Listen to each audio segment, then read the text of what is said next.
works, doesn't it? Yeah. Well,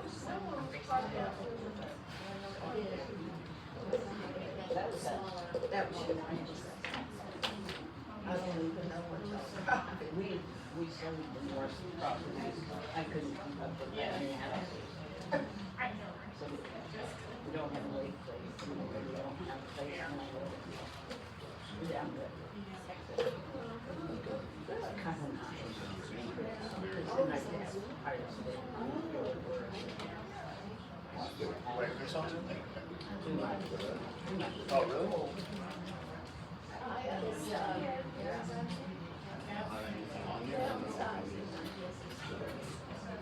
Yeah, we downsized. Are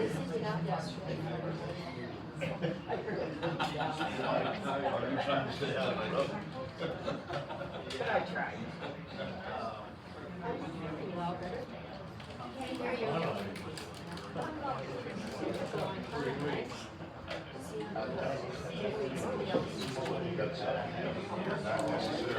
I've been reading about it, but it just sounds horrible. I know, according to my. That's what I heard from you. Stay closer to me. That's all. I better shut.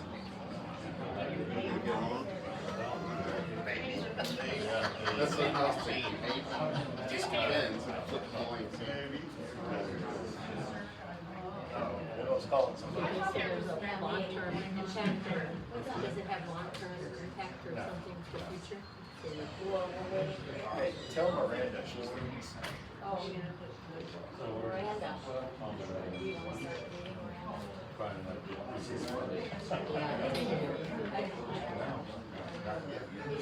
start meeting I know, but where's True to my nature. there? Gloria. Hello, sunshine. It's supposed to be all set. We're coming in. How we both feel better. You were sick too? Not as bad.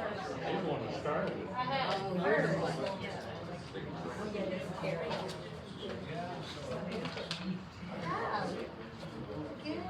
Just never had enough fluid, right? Maybe you never took enough fluid. Okay, let's get started. Maybe everybody got their phones on?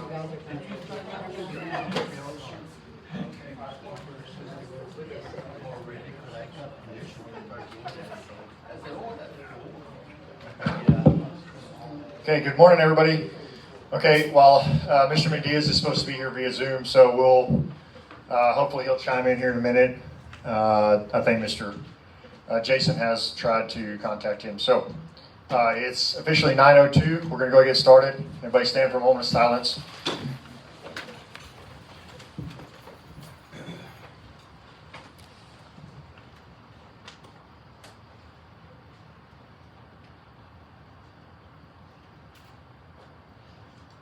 Okay.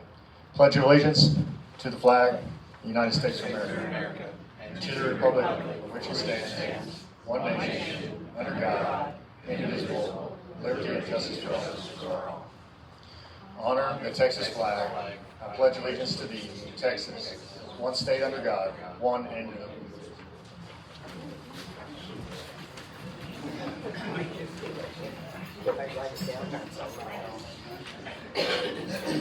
Okay, good morning. Glad to see everybody here.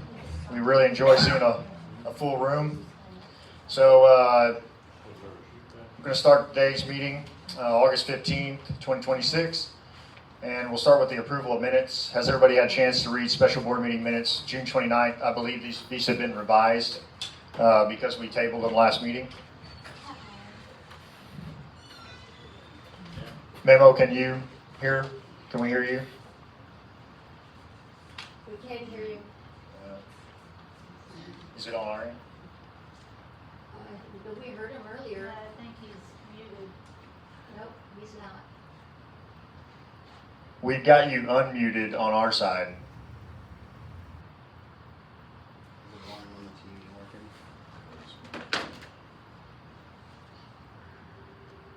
If you get it to No. like. Oh, we can hear you now. Okay, I just had two corrections for July 25th minutes that I noticed. On page 12, they misspelled Ms. Liz Hodges' name. And on the top of page 13 on the minutes for July 25th,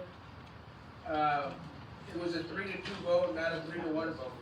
On page 13 on the top of the page. Okay, okay, so let's start with the 29th. Everybody read and approve. Make a motion on the special board meeting, June 29th, 2026. Yes. Okay, I'll second the motion for approval. Everybody in favor?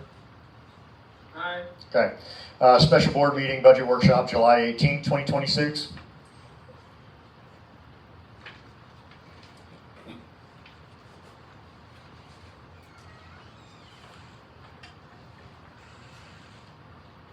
Everybody had a chance to read them? Somebody want to make a motion? All right, I make a motion to approve the special board meeting, budget workshop, July 18th, 2026 minutes.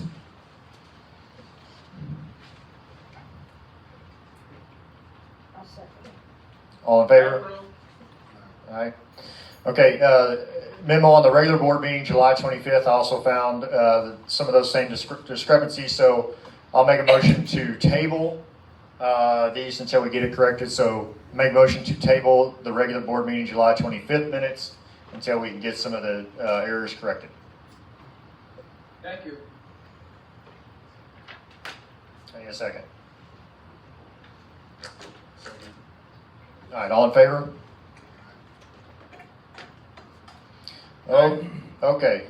Secretary's report. I didn't see anything in my. Okay, no communication. Treasurer's report.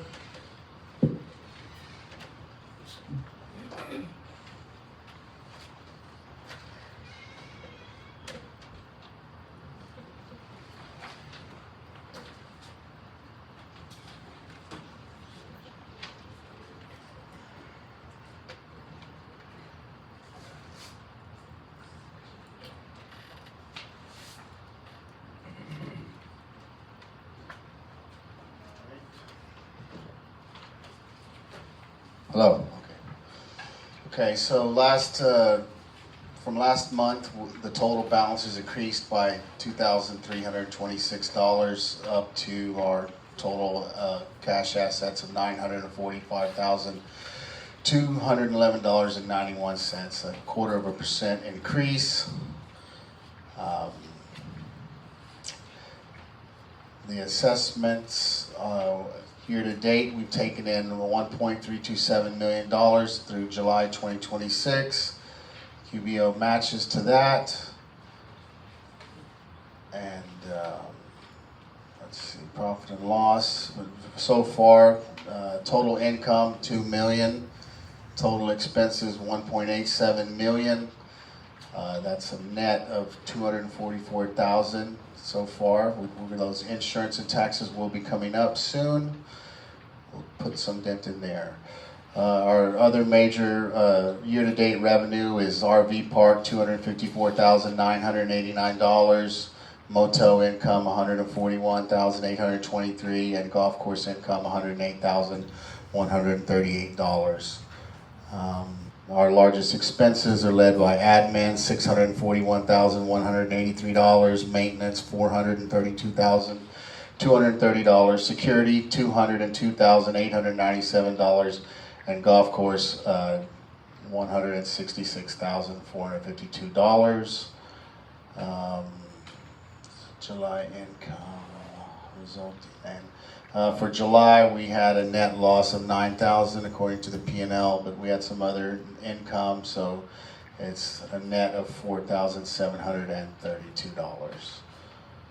Our assessment transfers, as of the end of July, we have collected $80,791.50 from the special assessment. So that really helped us out to not drain down our restricted funds. So we're in a position to take care of the things we're going to need in the future.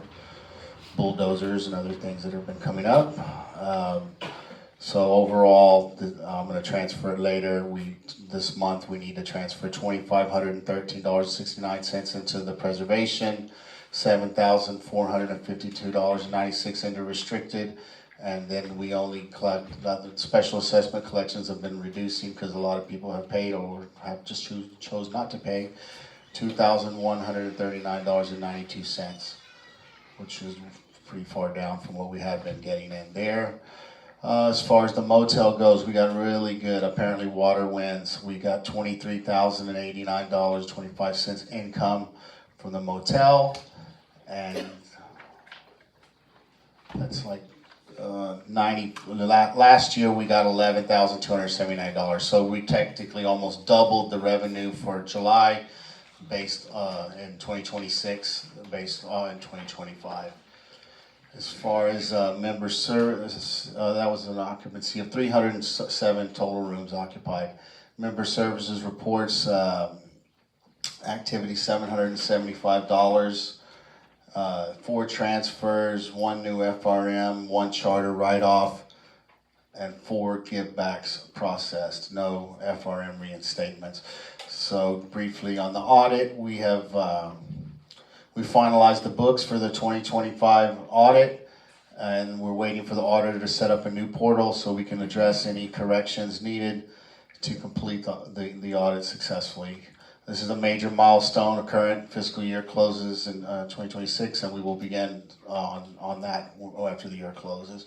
This was a lot of work put together by the staff, by Charlena, myself, and our accounting firm to get those books delivered. So we're pretty happy about that. I'm done. Thanks.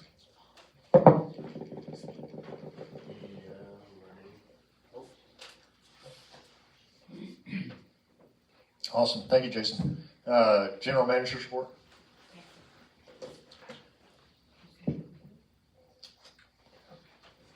Good morning, everybody. How are you? Boy, it's pretty full in here today. I hope everybody's doing good because it's a beautiful morning. Okay, operational updates. Can you hear me? Is that better? Okay. Budget. We held a productive budget workshop on July 18th. Today, I have the final numbers for us to go over. As of August 14th, for delinquency, we have collected $224,402. We are still working on a couple of reports for the PSTAP for the flood. A lot of the work has already been completed and cleaned up. I do want to thank a lot of the volunteers that helped down by the pool, because the pool was pretty messed up with all the mud and all the debris. And Mr. Baker, I know Warren was out there. There was quite a few people that were out there that worked on it. I would like to say thank you. Adam was one of those that were out there as well. I want to tell you how much we really appreciated that. Also, we still have a road that's blocked off over by Calkin. I think you say it's Simnac, because when you go over that road, it dipped because of the flood, and so it's not safe right at this moment, and we don't know how much pressure that can take, so we've blocked it off. People still can get over on the other side, and they still can get around this way, so it might take them a tish longer, rightly, just to do it, but otherwise they still have another access. And then insurance, I'm working with John Paul Novak, who I worked with last year, who was with Assured, which I mentioned last meeting that Gallagher took over Assured, and so Mr. Novak had gone to another insurance company, and because he knows the fort and knows all of our property, I decided to go with them, and so they should have our insurance updated this month because it's due by September 1st, and he already has all our information, so that was an easy decision for me to make. I worked with Matt and Vince Valdez to begin using Buildium to upload all communications and find related documentation for architecture. We will also enter and track all violations in Buildium to better monitor deadlines and maintain complete supporting records. I've made good progress toward partnering with the city of Brackettville regarding the use of our landfill. The city has a budget meeting next week on Wednesday. After that meeting, they will give me the numbers that they spend on what their trash and roll-offs cost. And from that amount, then we would determine what we could save them and then what income in addition that we can bring into the fort if everything works out really well. which everybody seems to be on board, so I'm really excited about it. We did some asphalt repairs. We've addressed the cart trail that approaches over by the pro shop on the right.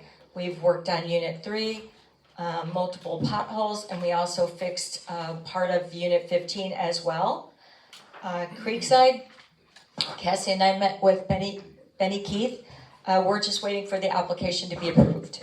And once that's approved, then we'll start working with them to bring out some more food out at the golf course, which I think will be amazing.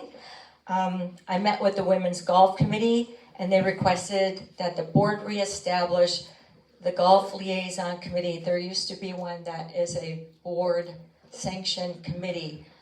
They had quite a ways back. So I'll talk more to the board about that. And then I met with the Men's Golf Committee as well. They're doing some really great things. A lot of volunteers that have been out to the golf course, trimming trees, cleaning up everything, plus cleaning up the flood. I want to thank everybody for that as well. And members are encouraged to visit the clubhouse to enjoy margaritas, sports, pickleball, and golf, and just plain old have fun out there. RV park, I really don't have anything to really report on that, but they are doing very well. They did very well this year. And we continue to get workers that come in, either they're pipeliners or they're doing some other thing, working on the railroads, but we've been very, very lucky.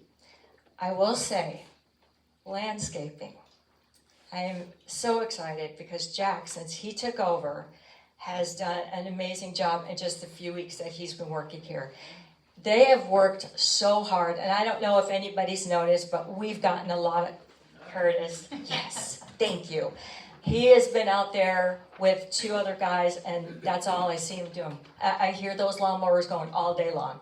So I'm just really excited. So I hope you guys notice it. And if you do, please stop them. And if you think they're doing a good job, please let them know, because it was really important for Jack to be able to get this project because he really wants the fort to look really good.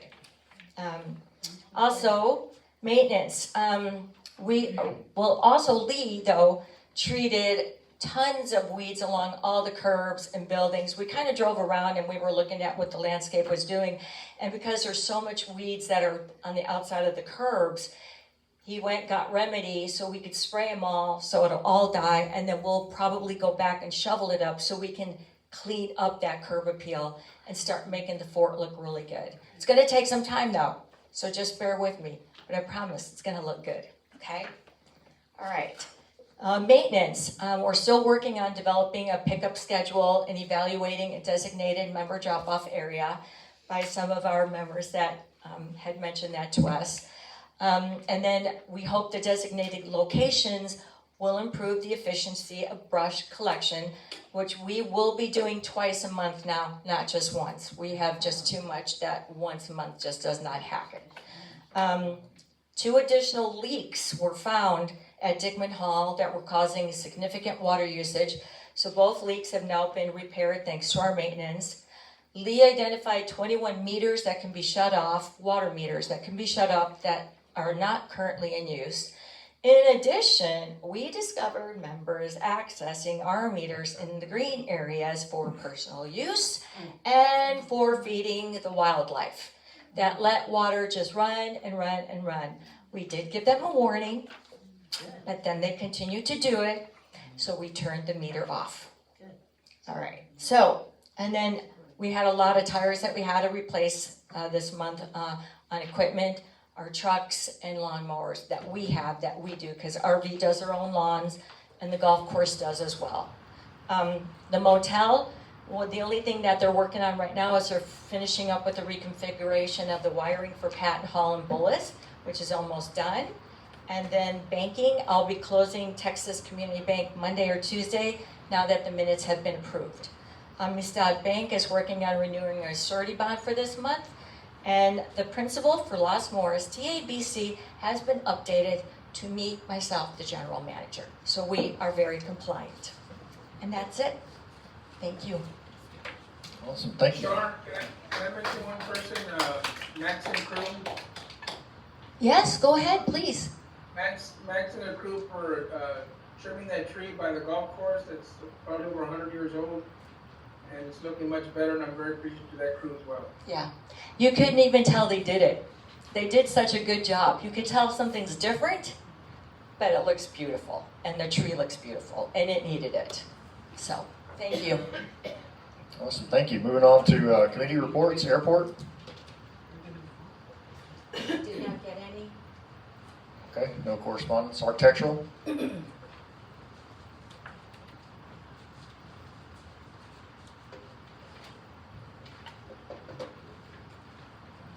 Good morning. We received 4 applications this last period. We approved 3. One of them was an email vote. We had 1 conditional approval. We denied 1 for lack of information. We sent out 1 violation letter. And I just would like to take this time to thank Ms. Cavender, Lee Gilby, for working with me and some of the stuff that we're doing out there as volunteers. The Knipers, I don't know if they want to be recognized, but they worked so hard. I see them out there in 100-degree weather, cleaning, trimming. If we could have more people like them, we would really have a super nice place here. I started volunteering and working with Lee on trimming trees because like the buses, some of the buses are having trouble with the trees and stuff like that, and I'll continue working with them. For the association, if they would please clean up your lots, because we are going to start roaming all the streets and writing up violations for grass and weeds that are 2 foot high or whatever.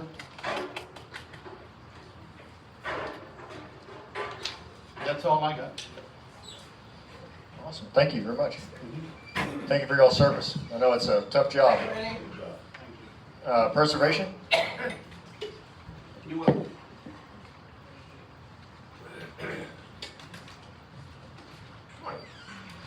We got 2 projects that are major impact we're focusing on right now. We got some minor things we're working on, but one of the biggest things is the damage to the post theater. We got a price for NK Builders, but he included some bollards out in the street. We didn't think that is something that needs more discussion, so we asked him to resubmit the bid without the bollards. It's going to be around $4,000, and as soon as we get that bid, we'll forward it to the board, and hopefully y'all can make an email vote on that and move on with that. And Joe, this is in reference to the watershed? No, that's or from the truck driving by in the somebody sun. drove and hit the corner of the Okay. marquee. It's about $4,000 worth of damage. So they have to take a lot of the paneling off, do some steel structuring, and put it all back, put lights back, stuff like that. So it's quite a bit of work. So, the other thing, we're getting quotes, asking for quotes for the service center, all the repairs that the Heritage assessed and gave us a red on that. So we've got to move forward on that pretty quick. But we don't have any numbers yet, but we expect to have them by next month. Awesome. Good. Thank you very much. We appreciate it. You bet. Recycling?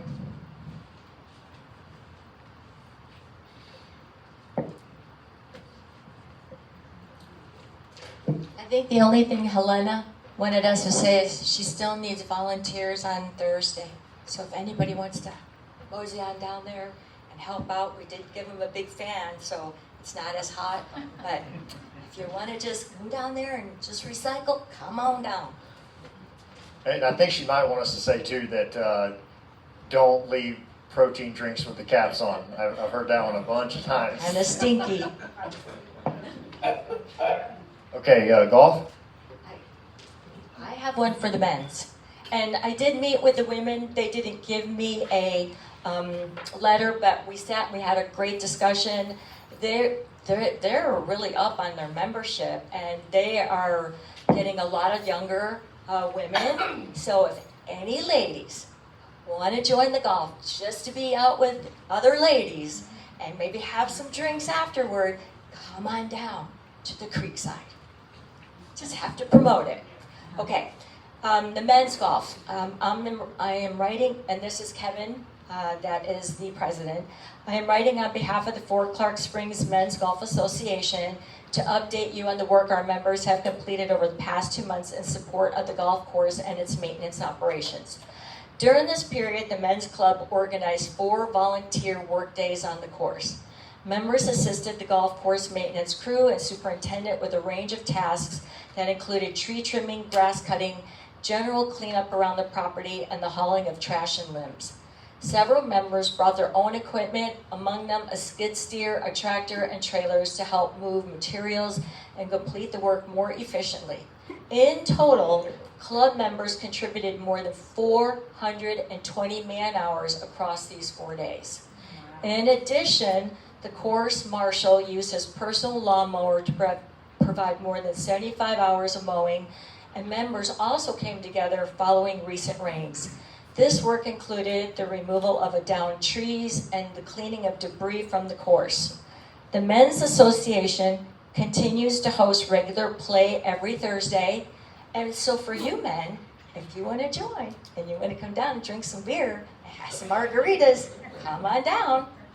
Okay, so to further support the course operations, the association held a crawfish and shrimp boil that raised funds through the sale of more than 100 pounds of shrimp and more than 110 pounds of crawfish.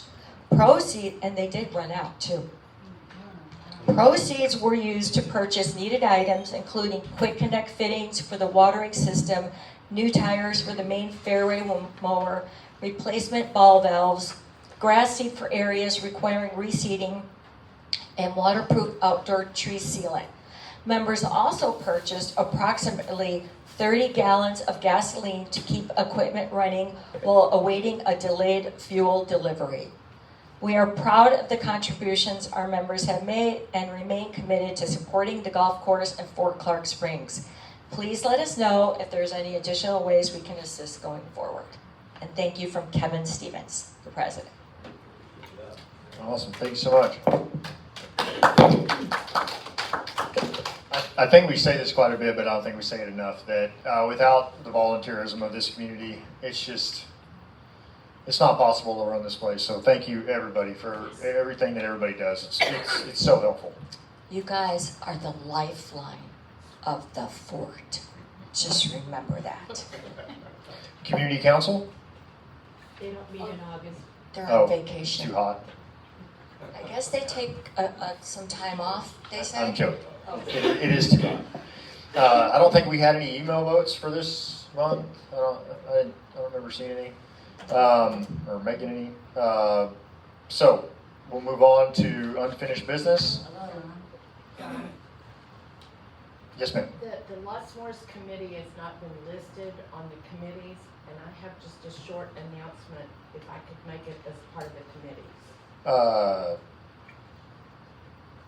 Do you want to do it at the loss? Do you want to do it at? If I wait till the end, I'm afraid everybody's going to be gone. Well, this is going to take. It's number 3 right here on the list. Okay. Yeah. Perfect. Okay. Thank you. Jason, I believe you probably have the most knowledge in the annual audit. You kind of already gave us a briefing. Is there anything else that we should know? No, we're just waiting for them to confirm a couple things and start the process of, we'll make this adjustment, do this or whatnot. So Okay. I don't see any major delays. Any directors have any questions or concerns? No, we didn't hear what he said. Oh, sorry. No, I don't see any major delays coming up. We're just waiting for the auditor to review a few things and start the process of suggesting journal entries we may or may not need or other minor things. Awesome. Shar, comptroller search? Yes, I'm still working on that. It is in the budget though, so when we go through the budget for the amount, it is in there. Okay. I've done a few interviews. Okay. Does anybody have any questions about comptroller? Okay. Lost Morris Committee member approval. Mrs. Hodges, would you like to say something? Sure. First of all, just gratitude that you guys have now made us an official committee, and I believe you're going to approve Terry Lane today. We still could use a couple more. It's really about education, getting things here that help us all become more informed about springs and creeks and groundwater and all that kind of stuff. And I want to say that the flyer will be to Charlena by Monday. But we're lucky enough that on Monday, August the 24th, Annalisa Peace, who is the executive director of Greater Edwards Aquifer Alliance, so she's probably one of the foremost advocates of groundwater in the state, will be here with her technical director, and we're having a public meeting at 7 p.m. And I just got everything finalized. It's not sponsored by one person or one group. It's just I made connection with her because we set up a fund for my husband for memorial, so people could donate money to their work. And so she's coming out and wants to take questions, tell you what Greater Edwards Aquifer Alliance does. So it'll be 7 p.m. here in the boardroom. Please tell everyone. You know, sometimes people think it's only about the fort. And so let's reach out to your churches and your civic groups in town and get them here to know that we're all a community together fighting for that spring. So thank you very much for allowing us to have a committee. And Terry Lane is nominated. Terry Marsh, right? No, Terry Lane. Terry Marsh is already on it. Oh, okay, well, that's not in our notes. So, okay, that gives me a little bit of clarity that I didn't have a second ago. I was a little confused. Yeah. Okay, Yeah. so in the last meeting, just so that all directors are clear, the motion made was President Mendias moved to appoint Elizabeth Hodges and Terry Marsh to Lost Morris Committee so that they could begin organizing the committee and developing its structure. This was carried unanimously. So you and Mrs. Marsh are already on the committee. And it's Terry Lane. And then so now we're adding, Mrs. Lane would like to be added, and that's the approval. Yes. And there was also someone at the very first meeting, they read my name and somebody else's, and I didn't know the person, but someone else had put their name forward, and can we find that? I can, because I have the email. Okay, all I'll right, we'll resend find it that again. and make that happen. But please come join us. We won't meet a lot. We just want to be advocates for the spring. So come join us. Okay, so does anybody have any objections or anything to say about Mrs. Lane serving on the Lost Morris Committee? Motion to accept her. We have a motion to accept Mrs. Lane to the Lost Morris Committee. Do we have a second?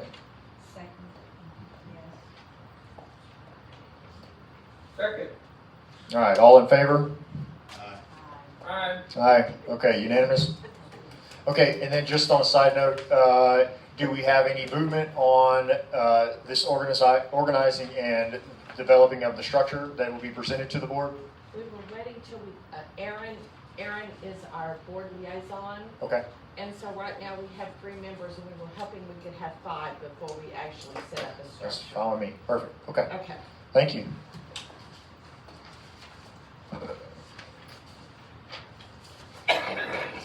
Okay, discussion, possible action items, Fort Clark Days request for facilities use. Has every director had a chance to read what was submitted to the board? I say let them have whatever they want. Normally that goes through the operations, so I We was, voted on it every year. oh, you do? Yeah. Oh, because But I it's- just it's- told them yes last year. Yeah.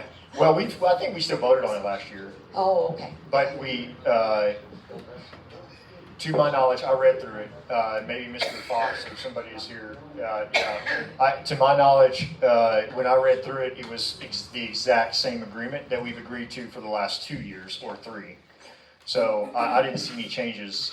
I'm completely in favor of it. So do we have a motion to approve the request for facilities? I motion to approve. Okay. Have a second? Second.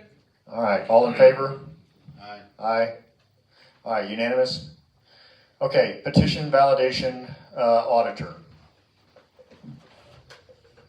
Okay, do we have any information? I have been asked to locate an independent auditor to validate the signatures. Is this on? Yeah. To validate the signatures, I sent out to 3 different people to get information from them on validating. Cynthia Schuster of Schuster and Schuster Company sent back a engagement letter, and Rachel Rankin, who's assistant auditor with Kenny County, was recommended by Judge Andres, and she sent a letter. So I have 2 engagement letters. I guess we'll discuss that in executive session, or I don't know.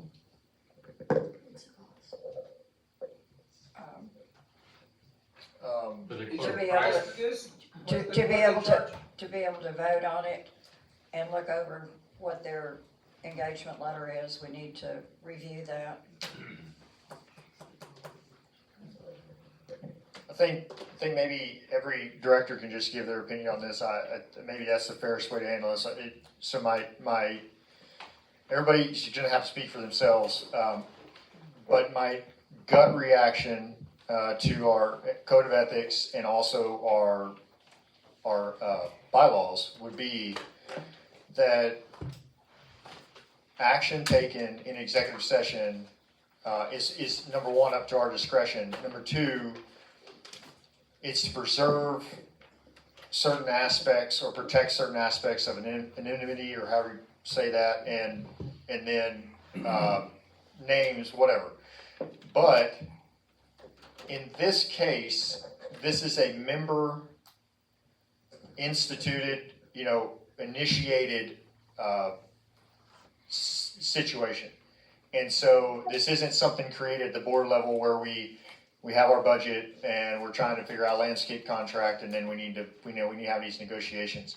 This is something created solely by the membership, and it would be my opinion that this would not be handled in executive session. Okay, I have it on this, I have the engagement letters, if you want to put them up on the screen and review what they're offering to do on the. I just didn't know, I didn't know how it needed to be handled. Yeah, I So, think, and I agree with you. I have the 2 engagement letters, if you'd like to put them up on I'm the okay screen. with that. Are all directors okay? I don't care, but I mean, can you summarize basically what you have there? I haven't seen it. From Rachel Rankin, who's the one of the auditors. They've all, in their letter, will compare the list of signers provided on a spreadsheet format, and also there is a list of deeds from CAD to match and make sure that they're on the deed, and also a member.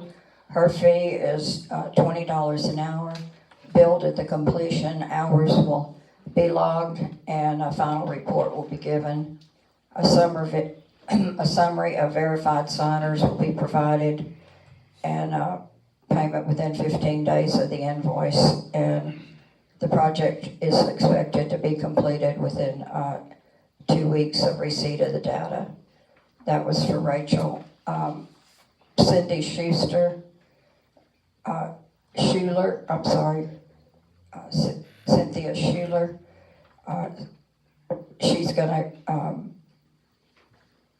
She's accepted the agreed upon procedures per our bylaws. She will identify and report valid petition, invalid signatures who are not record owners, signatures who are not current members, duplicated signatures, any ownership discrepancies, and she'll also determine whether the petition meets the required threshold of 10% of the association's eligible membership. And she has quite a list of what she will provide, and her responsibilities and the management responsibilities. And her agreed upon procedures will be between $550 to $850. If it's less, it might be less, but, that's the range of doing the audit for us as an independent auditor. 350 to 850 on the second one, and $20 an hour for the first one, Emma. What are they going to use for the data? Are they going to get actual copies of the deeds from the courthouse, or where are we getting this information? They're gonna verify that they're on the deed, and they'll get the deeds. There is a list from, appraisal district, that they've sent me. I have it also on there, which lists the volume and page and the, So are they going to actually get the deed and read well, the deed? Or they're gonna have to look at the deed. They'll have to go and pull that volume, from the deed. Does that say that? But they have all the information to do that. But does it say that in the engagement letter that they're going to actually? They said they're gonna validate the deeds. Okay. They're gonna validate the deeds.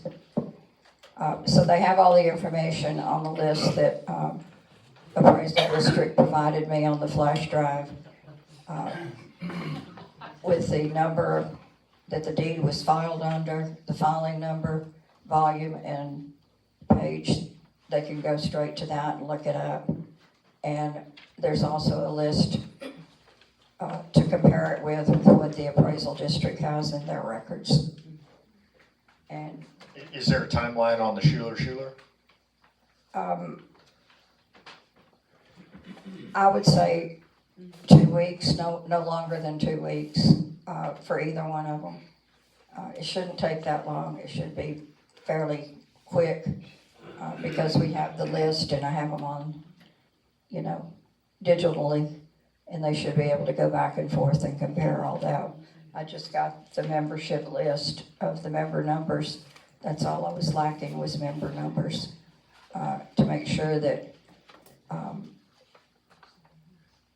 there's not duplicate signatures that they've signed for every lot that they're gonna get a ballot for.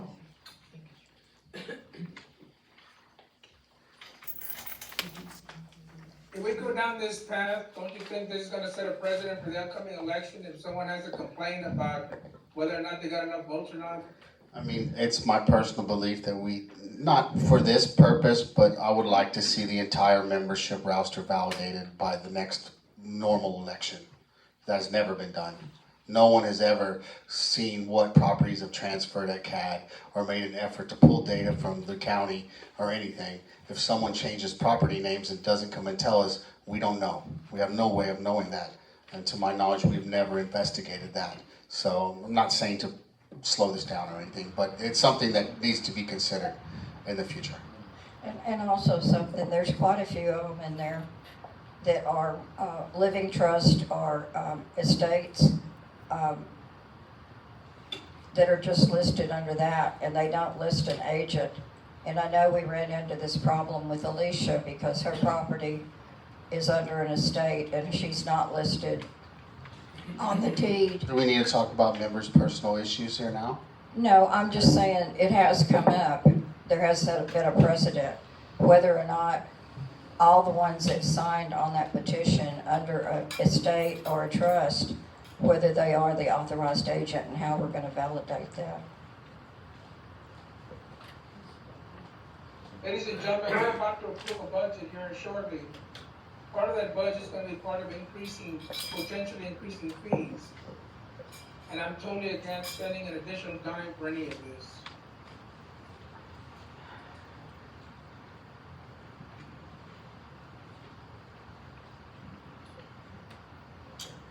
Well, we need to do things by the book and start looking at that. Including our election, previous election. What does this have to do with previous elections? I'm not cool with, it's not fine saying that's the way we've always done it, it's By perfect. the book, Jason? What? We didn't do the previous election by the book? Did we ever look into see when properties, I bet you I could find you 10 properties, 20 properties that we don't know who owns them, and we think the fort owns them and we don't, or we think that we own them and we don't. Like that's an issue. Like, is it blocking this? No, I'm just saying we need to reconcile those things in the future and move off of black system into Buildeo. That's a goal. And the money is donated or privately donated for that reason, that's okay, but this coming out of the membership coffers, it is horrific that we would spend 1 cent on verifying this stuff. Well, say no and then we'll be waiting longer, maybe. Okay, Is that a threat? No, I'm just saying, if you say we're not gonna spend another penny, and there's only 4 of us here, then, and John says the same thing as you, then we're gonna get nowhere. I'm not saying who's gonna vote which way, but, you know, it's not like, well, the right way is a matter of opinion, according to what people think. okay, well, before we get too riled up, before we get, kind of formulate what we might accept as a motion, let's go ahead and hear from a few members, and then let's loop back and talk. I kind of have a motion formulated in my head that maybe we can all agree to, but let's hear from some members that have been waiting and go from there. All right. General comment is that all of a sudden now we're worried about how long it's taking, when this was decided 30 days ago that we were going to look into an auditor, and now we've finally found an auditor. And at this rate, it'll be next year before we do anything on this. So I have a problem with that. I also have a problem with basically creating a new process. The last process that elected this board was fine. No one had any complaints.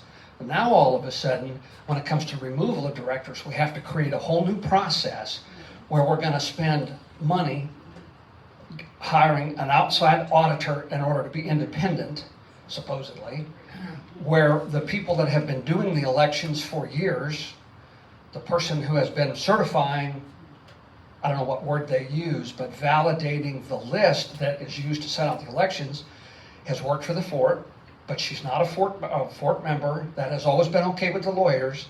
And now all of a sudden, we're going to hire somebody else to come look at all of this stuff, and we're going to add an additional step to the process, and that is we're going to have somebody spend hours and hours and hours checking deeds, which I don't believe is called for by our rules and regulations. I don't believe it's called for by the bylaws. Now, I could be mistaken, but I don't believe that's the case, and we're adding an entirely new process, and then at the same time complaining of how long it's taking by the very people who are causing us to take this new process.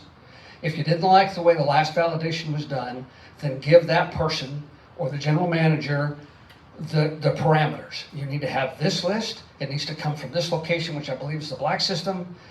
If they're good to go, put a green check mark. If they're bad to go, put a red check mark. Count the red check marks, subtract them from the green check marks. If the number is good, that person signs the audit, she verifies it, we move forward with the election. This is ridiculous.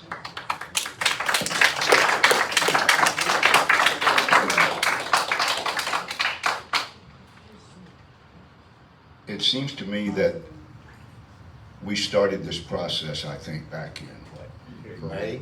April. Back in April. And the so-called DREC committee put forth the names of the board members that we thought needed to be removed from the board.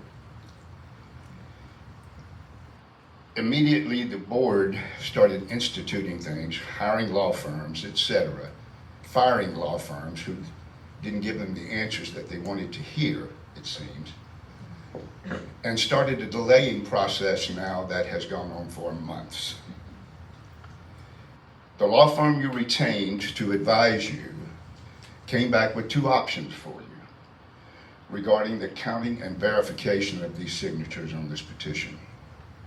One was that the executive officer's office and staff were suitable to do this, as they've done so many times in the past, and as they did to elect this board, by the way, and the board before that, and the board before that, and the board before that.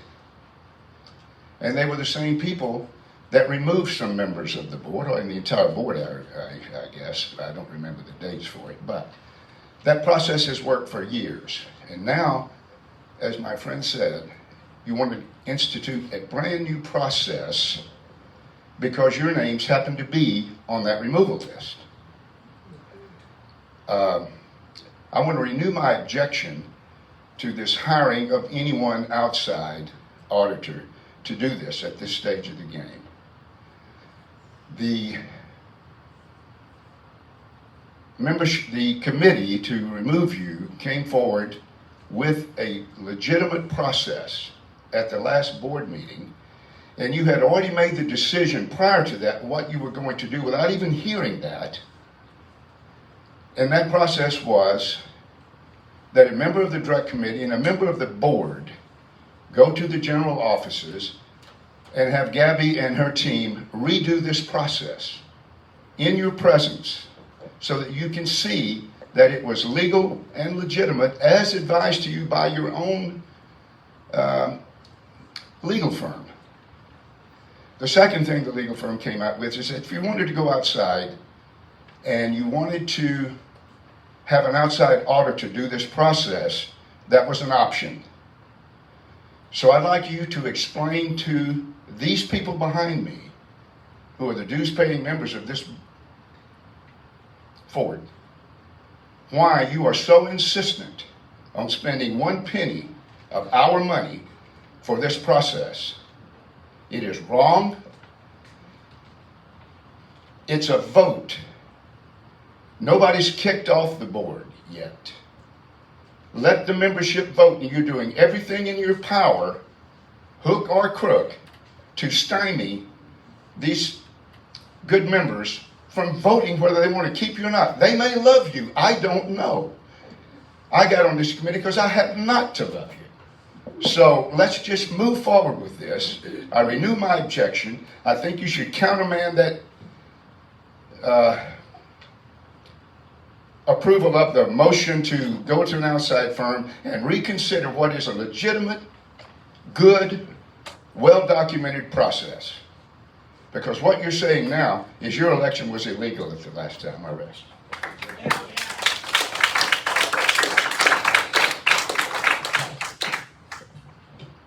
Sandy Hagan, Unit 27. I'm very offended by the fact that you have no confidence in the employee who has done membership services for years. This particular individual, and I have sat next to her, anytime she would take that list, if there's that member on that list does not match, the first place she goes to are the tax people. And she verifies every single one on that list that she cannot match. That is her job. She keeps up with additions, subtractions, sales, and so forth. CAD is not a good place to go. Their records are not, and I speak from experience working with them. Her name is Gabby Talamentes, and she helps us with the elections, and she's confident, she's capable, and she researches. Now, also, we're all adults in here. We all own property. It's your responsibility as a member to update membership services when you sell or inherit or whatever lot. If you don't do that, that's your fault. But the first place and the only legitimate place we go is membership services. Only after she cannot show that you are a member does she go elsewhere. This is an attempt to find a workaround, to find an excuse to not to invalidate that petition. And the thing that concerns me above all is the fact that certain individuals on this board are working so hard to prevent the members from voting. And that vote is clearly delineated in Article 4, Section 4, under vacancies in our bylaws. There's no confusing language in there. There's nothing. And in fact, state law says that if it's not in there, we don't have to do it. So the fact that you want to go way off the reservation to get this done is actually in spite of the bylaws. There's nowhere in the bylaws, anywhere does it say that the board is permitted to go. My final comment is this is a blatant conflict of interest, that the three people who are subject to the petition are the ones that are doing all of this, preventing the members from voting. That offends me more than anything. It says clearly in there the members have a right to vote, and you are trying to take that right away from them. And you have not explained why. You got here by their vote, I agree, but they can unvote you as well. And I really, really am offended by the conflict of interest. And I will bring up one point. When we discussed this, a comment was made that, and we're going to do the ballot. That was made by Aaron. There is no way that the three members up for removal can do the ballot. That is a conflict of interest that is so far out that I couldn't even believe that I heard it. Charlene already has a ballot. All we do is change the dates every year. The ballot remains the same. It's used year after year. So, anyway, please allow the members the right to vote. It's right there in the bylaws. I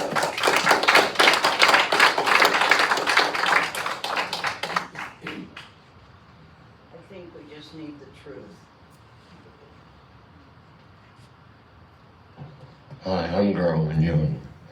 Interesting conversations we've had here this morning.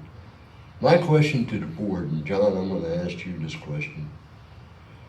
How much money of the membership money has been spent to hold back to call a recall election? How much money has been spent? I've heard anywhere from $5,000 to $15,000. And I'm telling you, if the three members spent that kind of money, they were voted to look over her finances. They sure ain't looking at it now if they spent that kind of money. And that's all I got to say.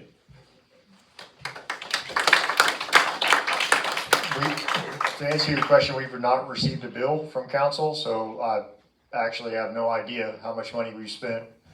And then just for clarity, an annual election generally costs about $4,700, correct? Ballpark? How much is it? $5,000. Yeah, they're about like 5,000 or 6,000. 5,000 to 6,000. But that includes the food. Okay, but I'm just talking about the actual voting process, ballots, all that stuff. It's like $4,700, right? Somewhere. Yeah, with the stamps and the envelopes and the ballots that have to be, yes. So that's a cost that's unavoidable, but technically created by the membership. So to answer your question, we spent some money, but we don't know how much. John, We have not received an invoice from the lawyer. $10,000 would remove from our accounts and put as a retainer fee with the attorneys. That money is sitting somewhere else instead of membership accounts. Okay, it should sit on the balance sheet. No one has said it's been spent. I mean, obviously some of it has been spent, but that's what a retainer is. Give it to the attorney. They do service for you. They give you an invoice. So. Still not in our bank. Okay, so it's not in our bank. We got $200,000 practically in the landfill thing. That's not in our bank either. So what is in our bank in a CD? But whatever. Yes, ma'am. Membership. Yeah, that's fine. All right. So, okay, go ahead. Sorry. Yes, ma'am. Hi, I'm Terry Knapper, and thank y'all for acknowledging what all we've been doing and we ain't done yet. So, my dad told me a long time ago, if it ain't broke, don't fix it. If this lady has been doing the checking of all the membership and stuff, it sounds to me like it ain't broke, so we don't need to fix it.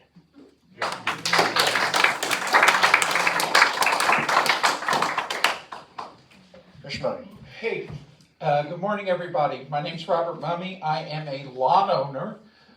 Unit 32, Block B, lots 2 and 3, so please don't remove me from the meeting. You must have really wanted to talk. Yeah. You went and bought lots so Yeah. you could get to the microphone. Yeah, so, I just have a question and a comment. Whoever got Buildium I love the system, just got into it because I have a membership number, 2 membership numbers, and so I like the process. It seems very accurate, because before I could even get a sticker at the gate to bring my truck through with the real sticker, I had to wait 7 days for it to be processed through the office. So if it's in Buildium, it's probably very credible. If it's in the black system, because I purchased a previous lot in Unit 15 back in 2015, and it was in the black system. And once again, I couldn't get anything until it was verified at the courthouse. So I guess my question is, if those 2 systems, either black or Buildium, are credible because we purchased them and we're using them, why would we need to go spend more money to validate something through Kinney County CAD? And as far as Gabby, let me tell you, when I first got put on the board, because we've been through this process before, 2019, 2020, we went through this whole process where we had to get a petition validated, and we had the attorneys tell us, this is the process that you're going to use. All of the directors are going to be voted on individually. Once we announce those votes at the membership meeting, the existing members would vote or nominate a new person to replace the president, then the vice president, then the treasurer, then the secretary, and the member at large. We've been here before, and that was how I got seated on the board originally. So I don't know why we're spending any money getting information for a process that we've been through 6-7 years ago. And item 4 on this agenda is CPI increase. When I got placed on the board and things were in turmoil, we did not do an assessment increase because we were looking for a general manager. We were all new. We weren't elected. We were put in there to replace elected members. So we did not have a CPI increase that year. Given the way things have been going that I've been told over the last year, I do not support a CPI increase this year because there's too much turmoil. Get yourselves settled and then let the membership know where we are. That's all I have to say. Thank you. I like to answer most of your questions. So as far as Buildium and Black System goes, I spent thousands of hours getting that data in there. And it's beautiful. Thank you.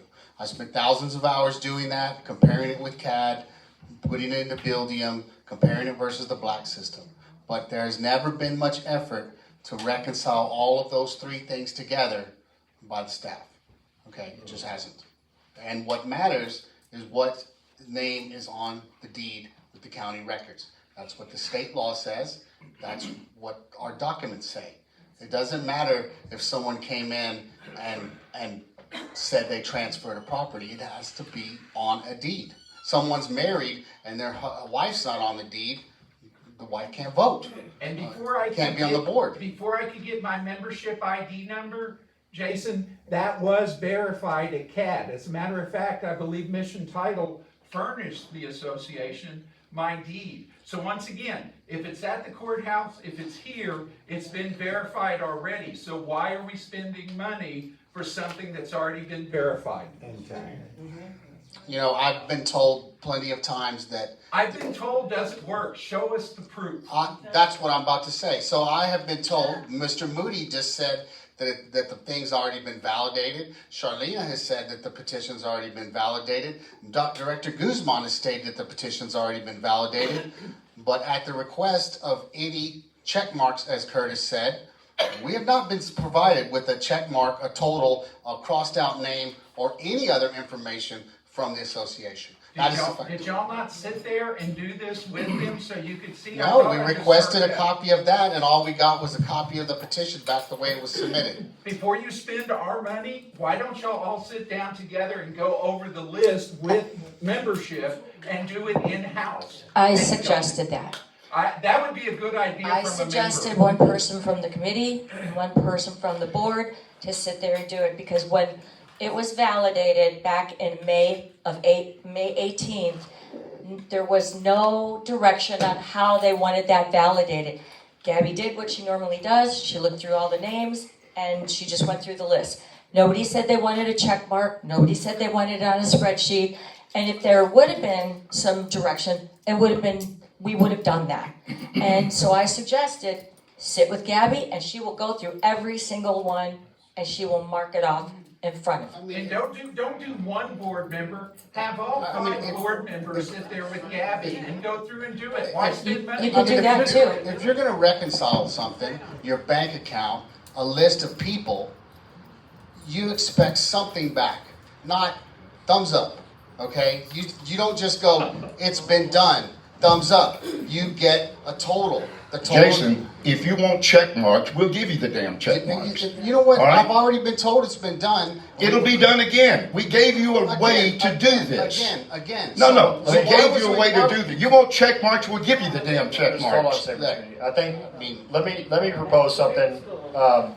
So let me just, I made some notes here, and I'd like to just work through this with everybody, because it is your money. And so the facts are, we do have a $10,000 deposit with an attorney, with a firm, okay? And the longer this drags out, the more likely that we're going to continue to receive invoices, and probably in excess of, $850. So I also, from a personal perspective, I believe in Gabby's aptitude. I believe in her diligence, and I believe that she does a really good job at keeping up with this, as previous board members and have had the same experience, and our general manager. Now, from another perspective, it's been said from the other board members, this is about the process, right? We'll make sure the process is done right, and I get that perspective as well. And so maybe the middle ground here is, and I'm going to frame this in a motion. We can discuss the motion. We don't have to get a second right away. But I think the membership has to understand that there's only 4 of us here today, and we have to agree on something. And so we have to have 3 out of 4 of us have to agree on something. And so this is where this motion is coming from. I'd like to make a motion that we approve Rachel Rankin for the $20 an hour. She has set a timeline for 2 weeks upon acceptance. That we accept Rachel Rankin to do the audit, and that she must be completed by August 28th, and simultaneously that the date be set for ballot reading for October 17th, which is 62 days from today. And that way the direct removal and the membership side is having a firm, this is our date, and the board is saying we're getting our process due by our membership list being validated. And at any point in that process, that would be my motion. And at any point in that process, if the membership list doesn't get validated, then we can cancel the date. But what we can't keep doing is kicking the date down the road and being disrespectful to the membership. So we are completely capable of doing this all-encompassing, and that would probably check everybody's boxes, because we're setting a date, so there's no more delays. We are going to have to spend some money, but if we keep delaying, we're going to spend that money anyway. So setting the date is in no way, shape, form, or fashion on this agenda. I'm making a motion for.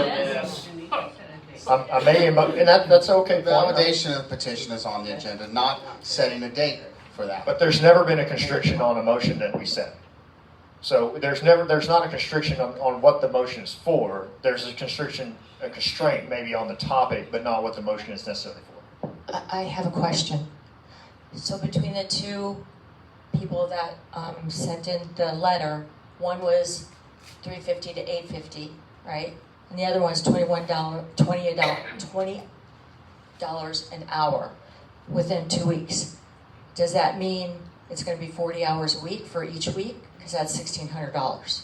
Well, no, that's probably unreasonable. I mean, Well, you have I know. one firm saying $850 max, right? So Right. that gives you a baseline. And then you've got, Sharon just said that you've got the member list, so you got the volume, everything from CAD, right? Where to go exactly look for it at the county records. So I would think it's probably going to be definitely in that $400 to $800 window. You know, it's not, you're going to be able to do one every 3 to 4 minutes, 5 minutes, and then you're going to create a spreadsheet. If someone gave me a digital copy of all the deeds, it wouldn't take me 20 hours. It absolutely would not take me 20 hours. So if they're manually doing it, say it takes 40 hours, $800. In the future, I'm going to propose to the members that we're going to do a campaign to get everybody's deeds and upload them into Buildia. Absolutely. I will certainly help with that effort and get them in there. The other icing, I think, on the cake here, from the membership concern side, and also Jason's concern, and quite frankly, everybody's concern, is that if I have, the reason I said I have complete faith in Gabby is that we're not perfect, but she's going to be close, right? And so at the end of the day, if an audit comes back and there's 10 signatures, would we all consider that to be margin of error? Absolutely, right? So that would kind of be like the nail in the coffin of, we don't ever need to do this again. We've been doing it for this amount of time. We've accepted it. We've also had it audited, just like we do yearly on our accounts, and we've proven that it's acceptable through an audit. And so I think while it is additional money, it's not additional time if we set the date right. And I do agree, and I think the membership would agree. You don't have a problem with having your deed uploaded, do you? No. I have my deed up there, so the more information we have, maybe this will never happen again, that people will question validation at all. And we can just start that campaign. I just have a question. You said 62 days, October 17th? Is that the date of the special meeting? It's the date of the regular meeting, yes. Okay, I'm confused. This is supposed to be a special meeting. Well, you can have 2 meetings in one day. I mean, that's kind of what, or. Okay, well, the you know, special meeting is to read the vote, is to read the results okay, of well, the election. Okay, then if we make the date the 16th.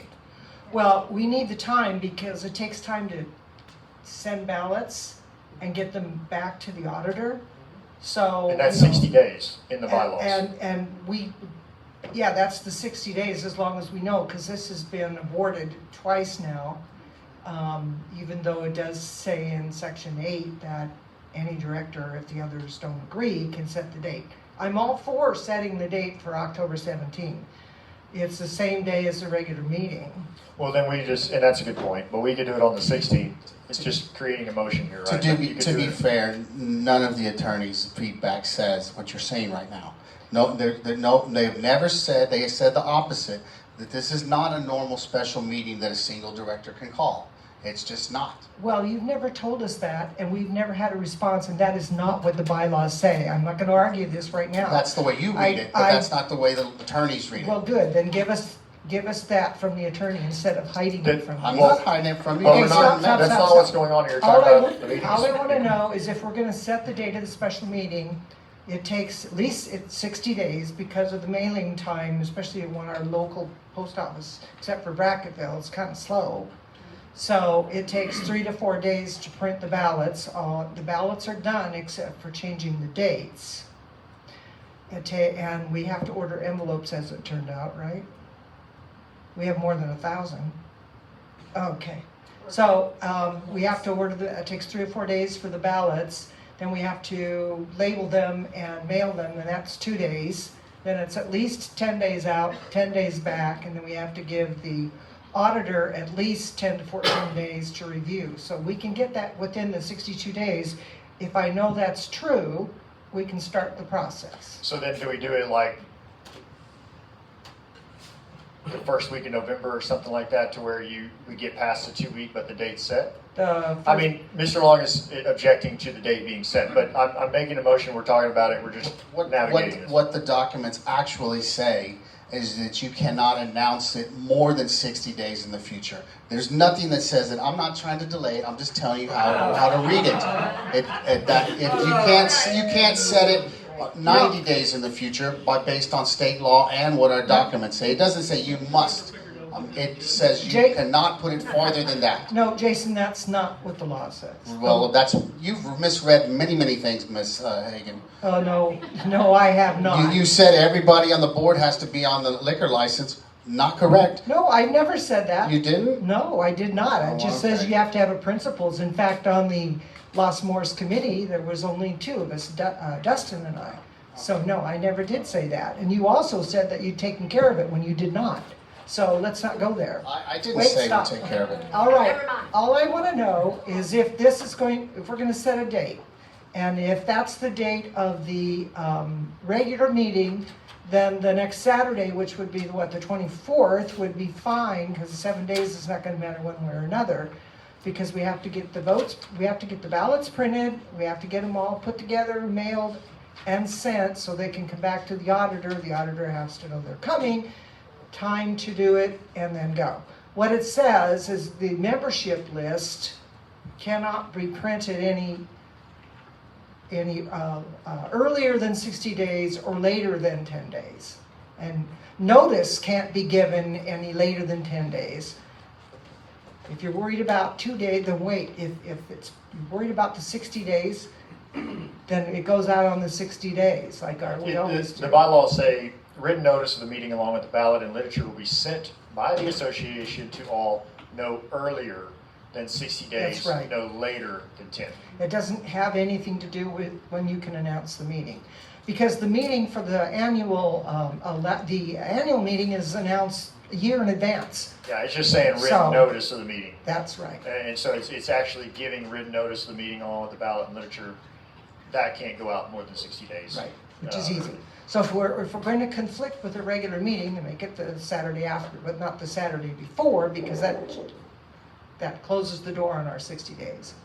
Okay. So that's all I want to do is just remember, the ballots have to have time to get to the members and then get to the auditor. Okay. Welcome, Mr. Mendias. Okay. John, I want to make one comment. It won't take but a second, and I'll be nice. I think the concern that the membership has, I agree with you, and I could support your proposal here wholeheartedly, and I think everybody on the direct committee and every member can support this, because it gives us a date finite. The only fly in the ointment here is the president is missing, and we know how those votes go. Oh, he's here, so you can vote. Okay, then I'll cancel my comment. He just got here, so he has no Okay, idea what so just so we're clear, like we have to find compromise here. We have to figure out how to proceed. We can't, in my opinion, we cannot be, if this is truly about the process, we're respecting the process and acknowledging a date. And we can do all of that at the same time and be respectful to each other. So I think that's important. The date has to be finite, though, John. We got to print the ballots. I agree. We got to get ready. You can't do this and change the date again and again and again. It needs to be set, and we know how that vote's going to go. Well, I mean, but my motion is predicated on the fact that we are setting the date. Otherwise, the membership, you all have a good point that we are spending additional money and you don't feel like you're getting anything for it, but if we can all find a compromise to that, then we are getting something for it by not delaying the process more, having a finite date, knowing we're not going to spend additional monies on the lawyer trying to push the other direction, and just trying to be respectful to each other and get this done where all parties are happy here. This would be a better process for the membership because it will get it done finally. But you have to vote for it to happen. And historically, the vote is 3-2. So Sandy, is October 16th acceptable? It's gonna be cutting, that's a Friday. That is a Friday, yes, ma'am. You wanna have a special meeting on a Friday? We have them every other day of the week. Saturday's a better day. Yes. Say yes, Sandy. Yes. 17th or the 24th? 16. I don't care. Just set a date. 16. As far as logistics are concerned, the 24th would be better. Because it's because of the mailing time. Okay. I already know my schedule well enough to know that I will not be here present on the 24th. Not that I mean Okay, then let's anything, do it, then we'll do Friday the 16th. but Because I I'm want the only board speaking here. for myself. But I know I can't be here. I'll be out of state. Okay. Say yes, Sandy. Yes. 16. Okay, Aaron, The just 16th, but we've got to get the ballot to the printer. Aaron, just to catch you up to speed, can you hear me, sir? Yes. Okay, I made a motion essentially to approve to accept a bid, or it's a agreement terms from Rachel Rankin she's gonna do our audit. She says she can get it done in 2 weeks, so I made a motion for Rachel Rankin to accept her bid to do the audit and for her to be completed by August 28th in accordance with her terms if she receives notification on Monday. For her to be completed on August 28th, and simultaneously a date is set upon the requirements of the audit being met, that we have a date set for the removal election, or whatever the proper term is there, for October 16th. That's the motion. We've been sitting here discussing it. Would you like to say anything? Do you have any input? Do we have a second? Let me, so what's the first date? I'm looking at my calendar. The first date is, if she was told on the 17th, then she should be done on the 28th. Okay. And then per her own contract. And then the date for the special meeting would be October 16th.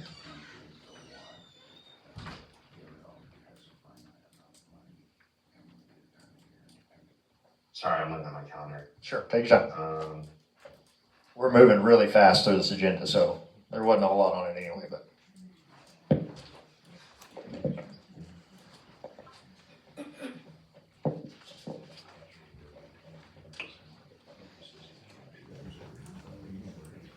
Okay. Mr. Guzman, do you have any thoughts, any concerns? So then the date of the election will be October 24th? No, October 16th. That's the special meeting, right? That's not Did the you say election, date that's of the the announcement. election? Yeah. The date ballots go out? No, that would be the date of the reading of the ballots would be October 16th. In the event all other criteria has been met through the audit. The ballots would have been mailed. The members would have responded. The ballots would have been counted by the auditor, and it will be announced on the 16th. And are we including framework for people removing their names from the list in the audit period time? So in other words, again, there have been members who have written in, who have asked for the names to be removed. Our lawyer has certainly commented on how that can be done.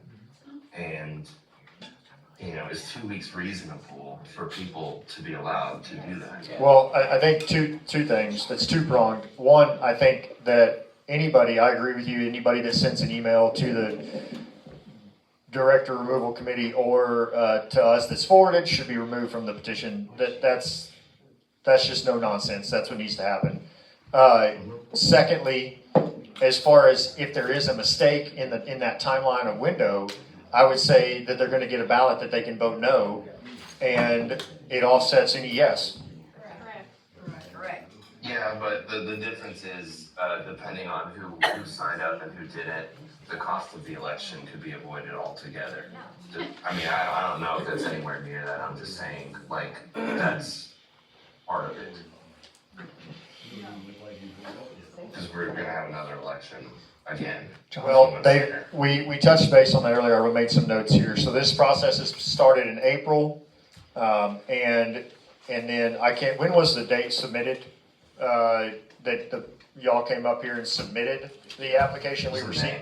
Was it May? So we've had over 3 months for people to state their objections and remove their signatures. I don't think that in the 2 weeks matter. There has been no formal, process explained. And people have been told repeatedly. There's been talk from the removal committee of requiring obstacles to remove their names and having to call them only to remove their names, which is not, really not fair to the membership. And stating they had to have signed proposed, affidavits and other things as well. So, I wouldn't constitute the last couple of months, because they're, I don't think it's been to explain to anyone how our lawyer at least agreed, and it certainly was also done without board knowledge, which is the whole other problem about how this has played out the entire time, is that this is a process that goes through the board, and it has not been handled that way at all, and that's why we got our lawyer involved, and our lawyer has agreed all the way in that regard. This is a board control process, not a member control process. Once the petition is submitted, it is up to us, and how to handle it. And we've been trying to do the right thing. That's why we've been involving a lawyer, and we've also involved a lawyer as a consequence of direct threat by legal counsel for the DRC. The membership needs to be made clear, because that has happened more than once, and our lawyer has repeatedly asked. That's an outright lie. Our lawyer. That is an outright lie. No one on this committee has threatened to sue anybody. And I have categorically stated in the email, shut up. Hey, you don't tell me. Hey, hold on. Should we start reading board emails? Hold on.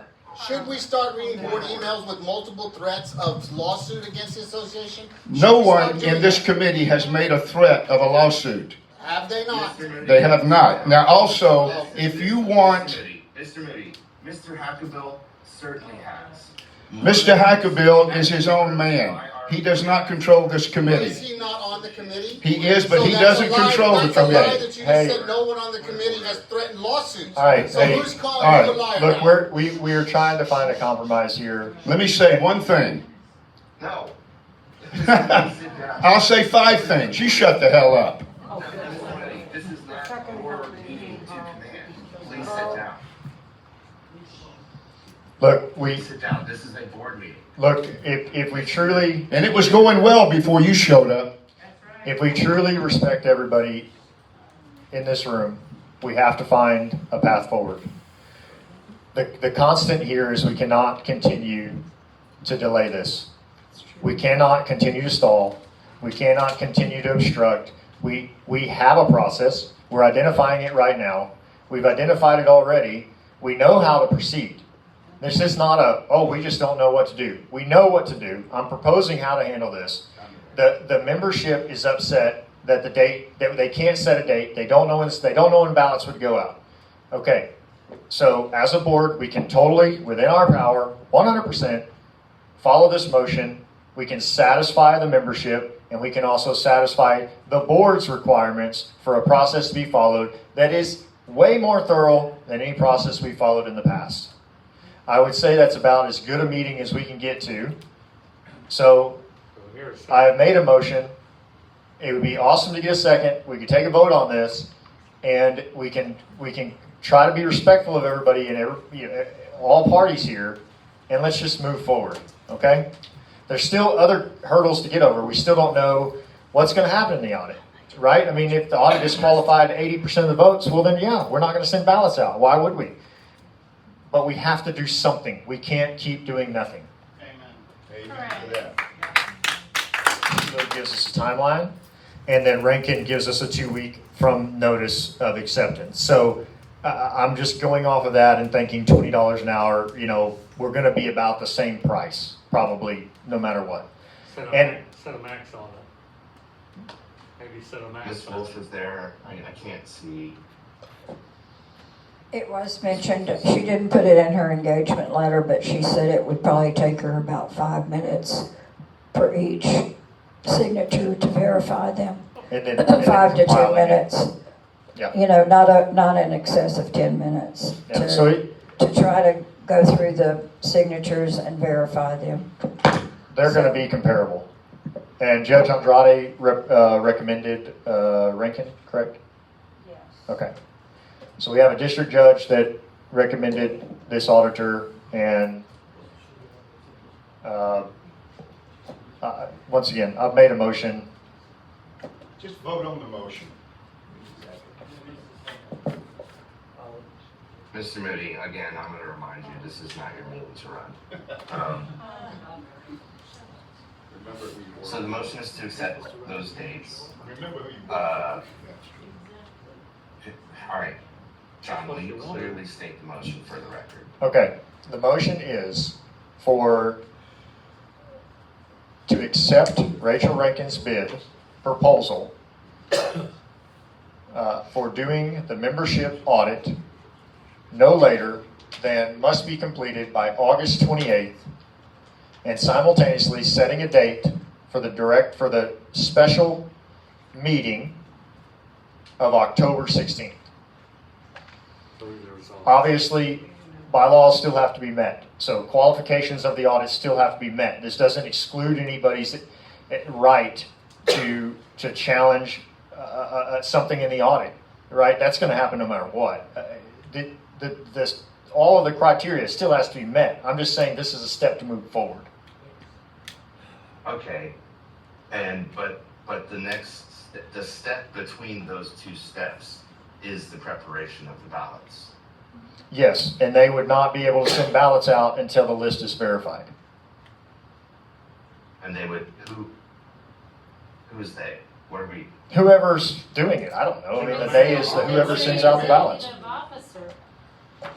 Yeah, I mean, Charlena and her staff, whoever gets all the ballots together and sends them out. It wouldn't be able to be done until the verification of the list and that it meets the 10%. You still have to follow the bylaws. I'm just saying this lets everybody take a deep breath that all the criteria we want to meet all the process is being met, but that the membership feels like they're being heard and a date has been set.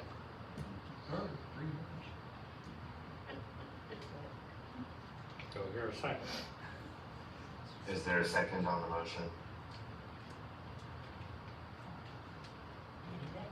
I'll second it. Any other directors want to comment on this?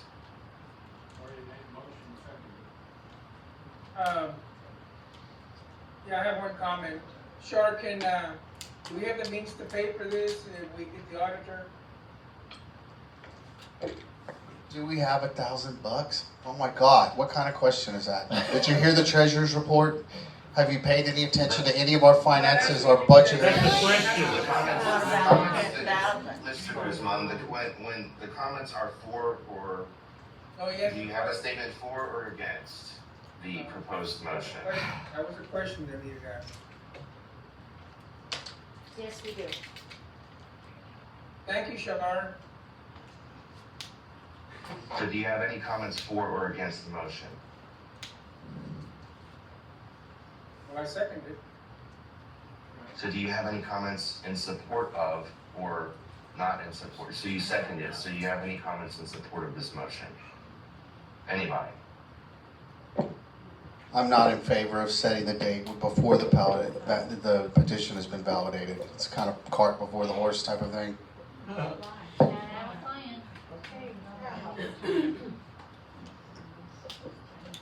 If the date is set or we vote on this date, that doesn't mean that any ballots are gonna be printed and the date can be changed.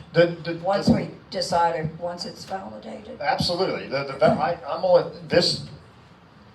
We have to follow the bylaws. I can't make a motion that supersedes the bylaws. So if the October 16th date gets too narrow because something happens in the verification or the 10% or whatever, it doesn't give us the authority to just supersede the bylaws. We still have to follow this. I'm not saying it removes anybody's rights.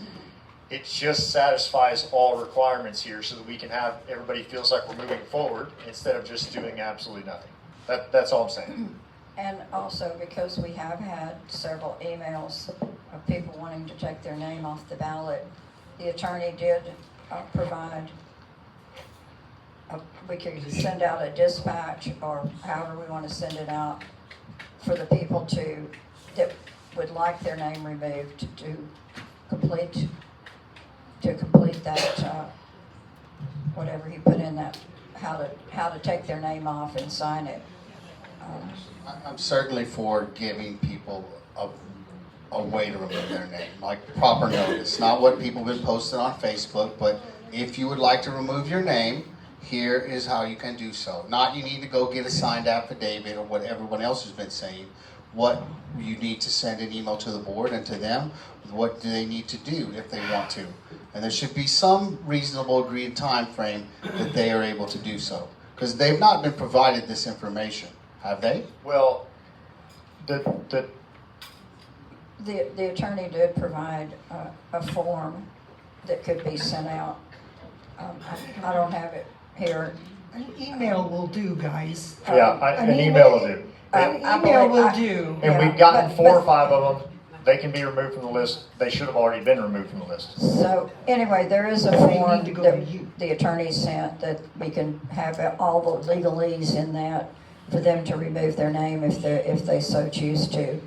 And that could be, since she's going to be working on verifying this list, I would think we would give the auditor the 2 weeks is plenty of time for that. right. We can put a dispatch out on Monday. But I'm just saying we could give the email on that letter for them to email the auditor, and she can keep track of everybody that she gets Well, a removal from. I think we go a step further than that, and we put a dispatch out. If this is what the discussion is, where it's going to go, we put a dispatch out that says FCSA BOD, right? FCSA board. If you would like to remove your name, send it to the board. That way we're all aware. There's all complete transparency. When the list gets back to us with verification, we would then, all those names would be taken off.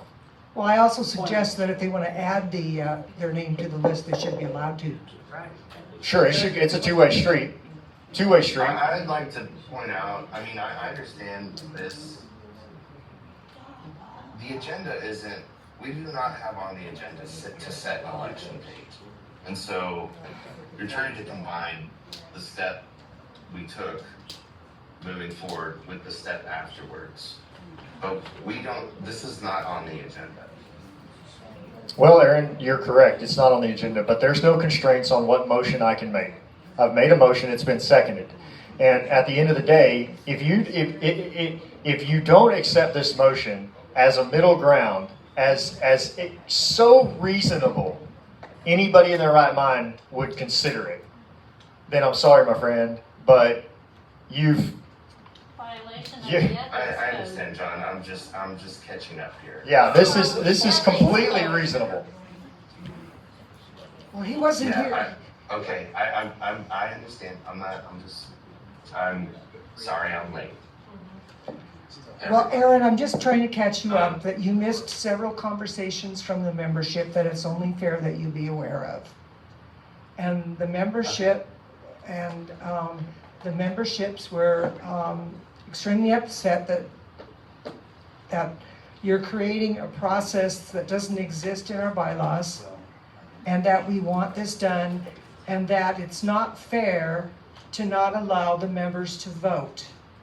I understand, and But you're doing everything possible. Aaron, you're doing everything possible. Portions of that, but understand the concept Okay, of what you're saying. I'm done. You guys have just given us one more reason to go I mean, through yes, this. the membership will be allowed to remove 3 directors, but they'll have 0 say in who gets on there after that. They all voted for us to be on there. They voted John to be on there. They voted everybody on this board to be on here. Correct. But if you remove us, then they don't get to choose. Basically, if all 3 of us come off, what, John and Memo get to choose? Actually, I think the documents read that Joe gets the first choice of the thing and Warren gets the second slot made available. So that's what the documents say, is the runners-up from the previous election get the slots if they decide to take them. I think there's a timeline in there. There is a process for the removal. We've been there through that. Yeah, well, read our documents now as they currently sit, and it says that the person from, when the people are removed, that you will get the previous ones from the previous election go in there. Now, there's a timeline in there, and I don't think so. Well, read our documents. My name was on there too. Okay, if I may add a Rocky's clarification. name was on the ballot for the election. He was a write-in. Write-ins aren't in there, read our documents.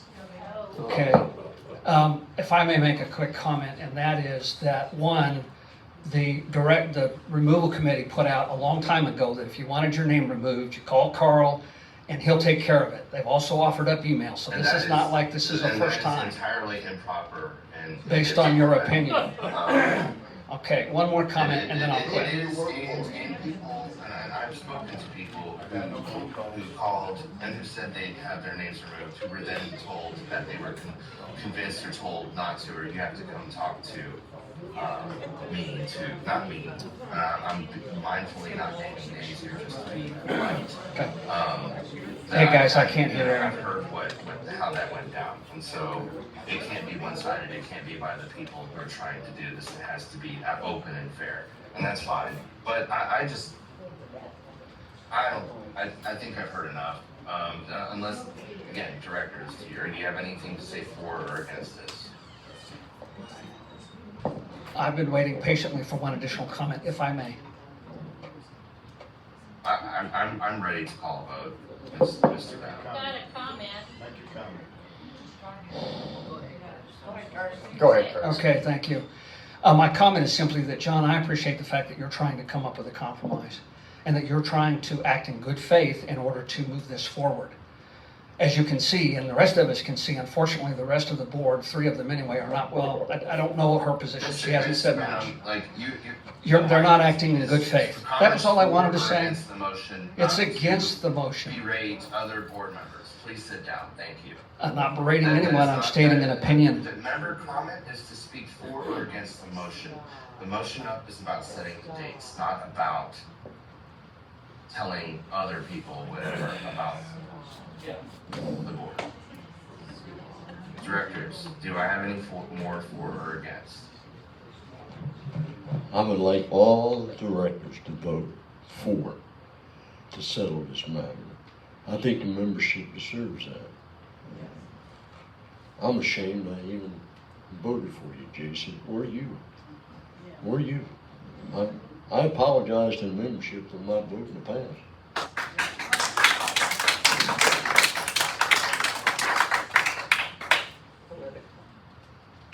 All right, I call the vote. All in favor say aye. Aye. Aye. All opposed? Abstain. Y'all already voted to go for it. All abstain? Those that have opposed? Were there any that opposed? No. Any that abstain? I abstained. I can't hear y'all, so y'all are gonna have It was to call it out louder. four yays and 1 abstention. Thank you. On to the next topic.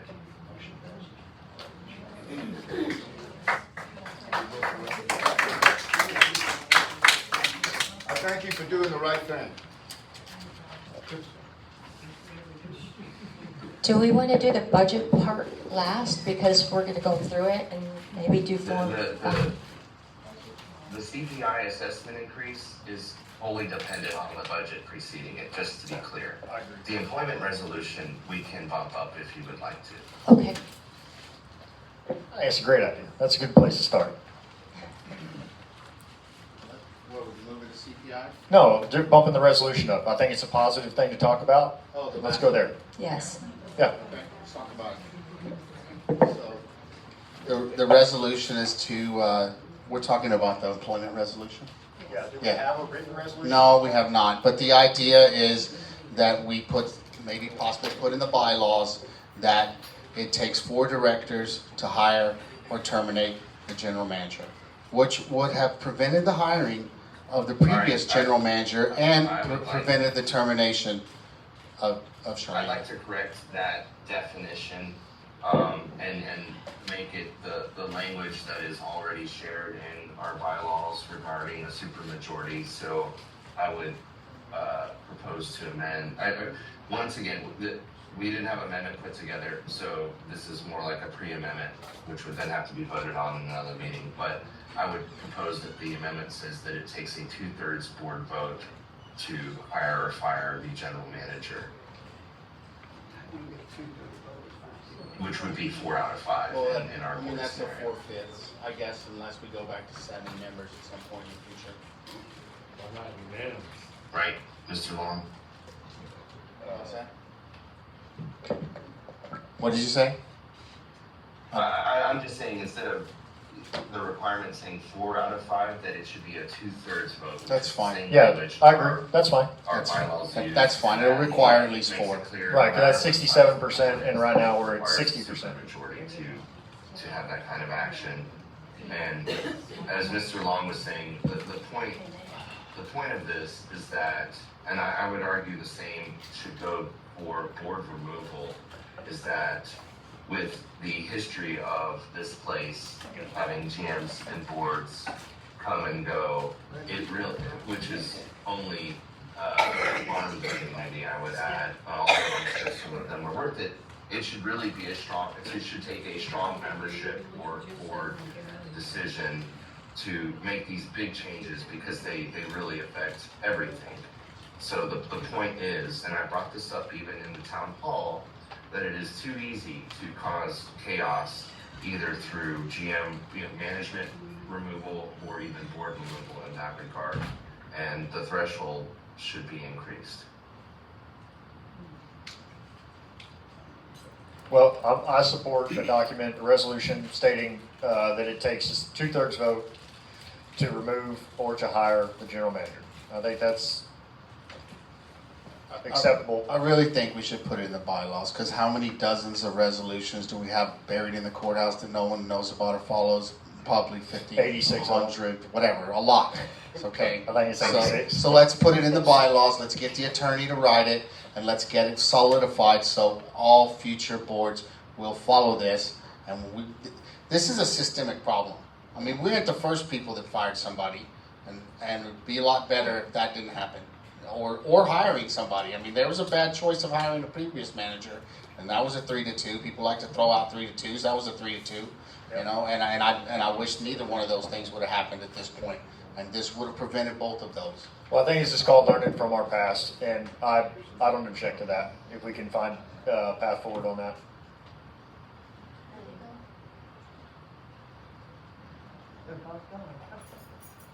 Oh, great. Memo checked out. Yeah, sorry.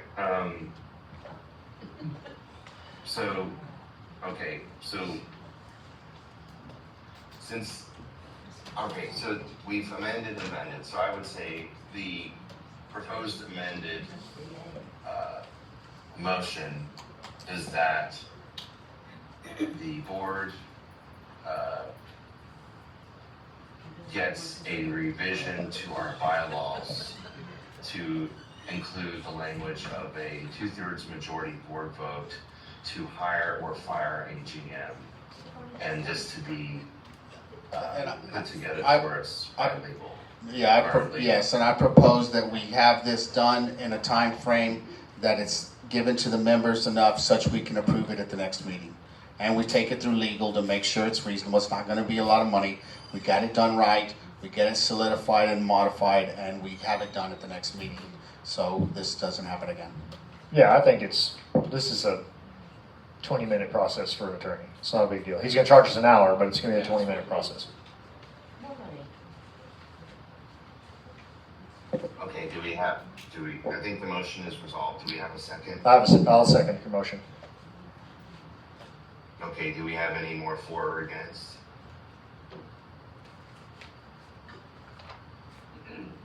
Would the membership like to speak on for or against this motion?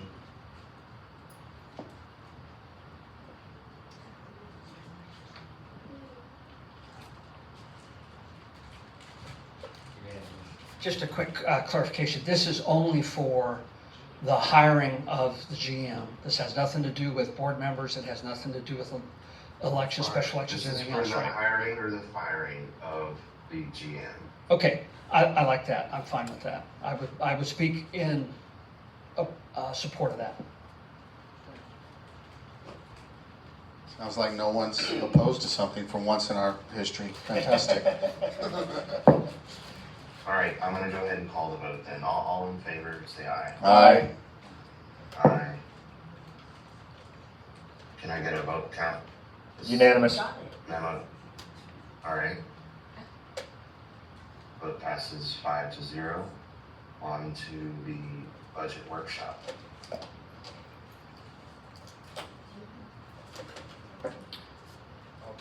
Char, I had a question I wanted to ask you earlier, if I can interject here.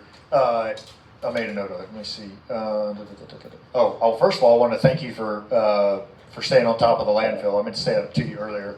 Thank you very much for staying on top of that, because I think it's just really important. And when we're discussing things like the comptroller and trying to figure out how to afford that, and knowing that we're going to wean off of our collection side, and that that's probably going to fall off somewhat. We need to replace that. And so I thank you for staying on top of that.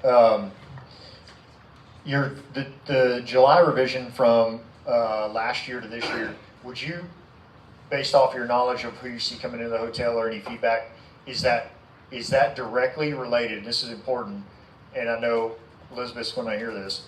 Is that directly related to water being in the pool? Yes. That's a big deal. What is it? Say it again. It's directly related to water being in the pool. Our hotel was full, 100% because there was water in the pool. So, and for discussions that we've had for years now, we know how important that is. So, I just wanted to ask you that question before I forgot. I made a note of it. And it's important to the budget too. I mean, It is. we would love to have water in the pool year round, but it's really important. Now, it helped because we had water in the pool, but we paid for it with volunteer donation, and we also put money in too. So if MUD is able to provide that, they actually approached me because they had the water in the well. So hopefully we could count on that, but nothing's a for sure thing.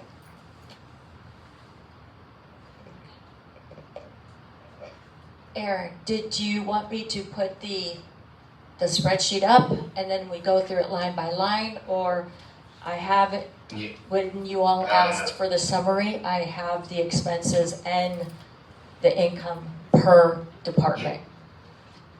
So I would say, if you don't mind, start No. with the summary. Okay. And then we'll go kind of line by line, if that's all right with you. Yes, that's fine. Everybody, I made a copy, and it's on the back table of the summary for the budget. So if you'd like to read along with it, that'd be great.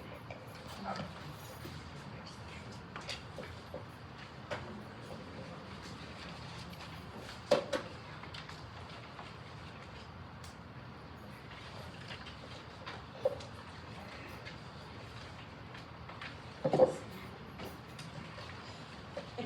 see. Oh my God, I'm going blind.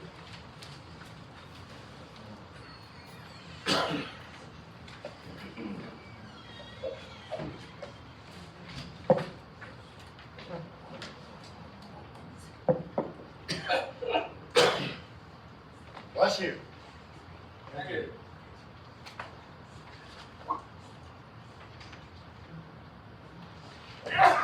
Am I gonna be able to speak up again? You should have it in your email. Okay. I mean, I can put it on the screen if it makes it easier for y'all. It would be nice. Okay, I'll share the executive summary first.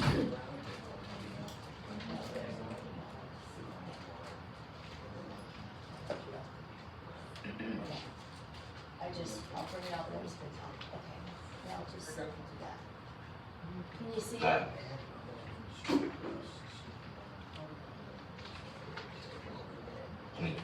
Is that big enough? There you go. Okay. Yes.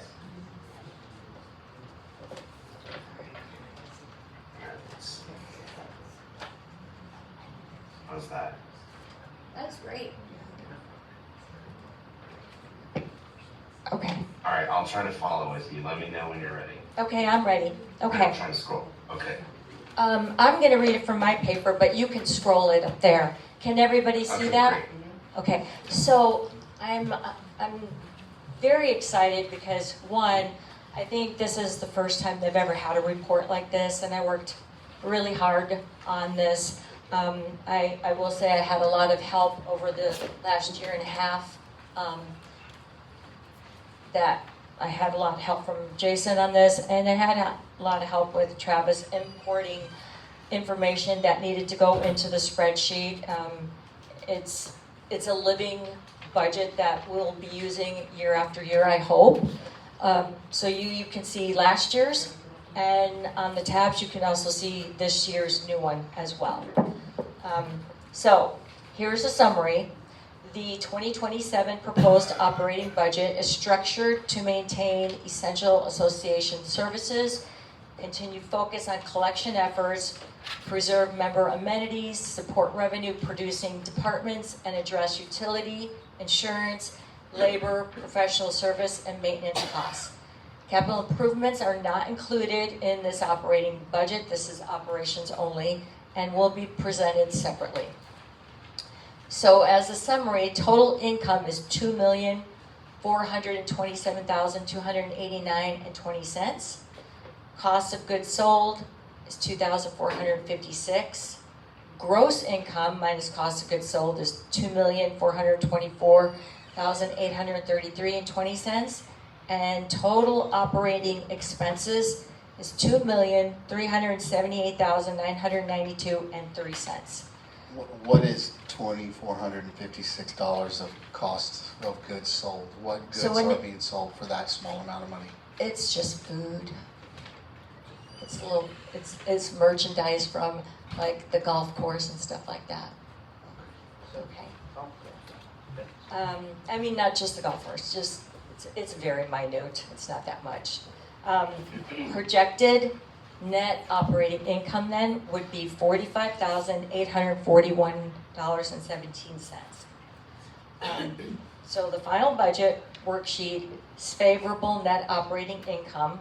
The budget provides funding for essential operations while maintaining a positive operating position, and management will continue to monitor actual revenue, payroll, utilities, professional services, and department expenditures throughout the fiscal year. And if we need to make amendments, then I will present that if we need to spend a certain amount of money and we need to amend it just like we did recently for the bulldozer and repairs. Yes, ma'am. What is the fiscal year? Is it calendar year, January to December? Fiscal. So our fiscal year starts October 1st and ends in the end of September. And so this fiscal year coming up will be ending this year at September 30th. This is a military fiscal year, just so you know, in case people don't know that.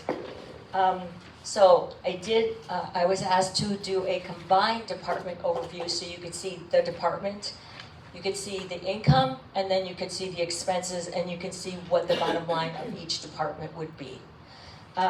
Assessments and collections. Income is $1,650,268.20. There are no expenses because this is just our income. And then the net direct contribution is the same. Venue rentals. Oh, I'm sorry. Yes? I have a question. So we do have staff working on this, but I assume the staff, the cost of the staff is in a different department? What, for the budget? For assessments and collections, we have people working to do this. So there's a cost there, a labor cost, but I assume that labor is in administration. Yes. Yes, sir. Okay. We haven't broken out that detail, but also doing the budget is in administration along with the labor and everything else. Okay. But that's a good question. Venue rentals. Now, mind you, venue rentals is just a projection of what we think we could bring in, and this is based on what we have rented based on some of the things that are coming up, like the Smithsonian, which we're hoping that we're going to bring quite a lot of people into the fort, which hopefully that will bring in more income for us. So I have projected $35,090. And there is expenses in there, Eric, 'cause I know you're gonna ask this, but I have not. We're still working on, how do I say, the budget is more detailed than it was last year. And it's deep, and we still have more things that we need to break out in there. It's still gonna take time to continuously do that. Does that make sense? So there will be expenses for venues because there's electricity, there's water use, and that will also go into future projections based on how much does that really cost when somebody's renting it out. But we have to kind of look at that and figure out a way how to meter that because we can. So, yes, sir. I have a question about that. I mean, are you saying we have these expenses that are getting further broken down, or are you saying you're adding expenses outside of what's presented in the budget? We would like to add that expense specifically to each venue, so you could see, but we're not. Okay, so we're talking about a breakdown. Yes. Within, okay, I just want to make it clear to the membership. Yes. We're not talking about adding more expenses, No, but you're no. talking about a further breakdown. Yes, per just like we department, do. programs, et cetera. Yeah, because you've got taxes in there, you've already got electric, you've already got water, it's already in there. It's already in there, You it's just don't have just it not broken Right, out, yeah. yes. So thank you for clarifying that for me. So Creekside Golf Operations, income, potential income, and I will say that it could even be higher than this because it's been doing so well since Cassie has taken over there. It's been amazing. But our projection, based on what we've already brought in, with a 3% increase, is $149,708. Expenses is $266,332, with a deficit of $116,624. Yes, ma'am. Why the big deficit? The golf course always has a deficit? Why? Okay, so Because it's a lost leader and it just always loses. Why, Charlene? because it is very expensive for the maintenance of the golf course, not the pro shop and not the things that we do there, but chemicals, upkeep, water, taking care of the greens, the labor, and the carts. Yes, sir. I want to add to that. Part of that is because, and please correct me if I'm wrong, we're on the expensive end of life cycle of our watering system. Would you consider that an accurate statement? Yes. Mm-hmm. Yes, sir. Okay, so we've got valves, heads blowing out, Yes. etc., that have to regularly be replaced. Yeah, And then you're hitting it on the head, operation Aaron. of them is Yeah. very manual. It's It it's the fact that we're using a fluent flow instead of city public water or our own personal well. And then that comes with additional costs because every time we suck water out of the holding pond from the affluent flow side, we also suck debris. It's not a lot, but it's enough to wear out the sprinkler heads faster. Yes. And so, whereas sprinkler heads might last, have a lifespan of a couple of years, ours don't. And so, I think I saw an invoice the other day for $850 for sprinkler heads. So it's this cost that just keeps coming because the debris messes them up to the point they don't work correctly. There's also a cost too, and I'm glad you brought that up. We use the effluent, that's a proper term, right, of water, to water, so the water doesn't cost us because we get it, it's recycled, and so we use that. But the problem sometimes with that is it also comes with putting fungus on the greens from that water. And because of that, our chemicals to kill that fungus so it doesn't kill the grass is also expensive. Where a normal, most golf courses, they have your automatic, sprinklers. And they use normal, regular water, where we use effluent. So that does make a difference on the cost, too. One more question. Sure. Upkeep of the grain, Yes, ma'am. the ground. Mhm. That is not included in our regular landscaping fee? No, ma'am. It's separate. Yes. Neither is the RV park. The RV park does their own, too. So maintenance, our maintenance takes care of the greens, the ground. The golf maintenance, yes. Not our maintenance. We have our own golf maintenance. We have 4 guys. We have an assistant manager and 3 techs that take care of an 18-hole golf course out there. That are not already on the maintenance payroll. Yeah, they are. But they're golf maintenance. We have 2 separate departments. We have a maintenance with Philip, but then Max is the superintendent, and he's over the golf maintenance. Does that make sense? So we have 2 different maintenance areas.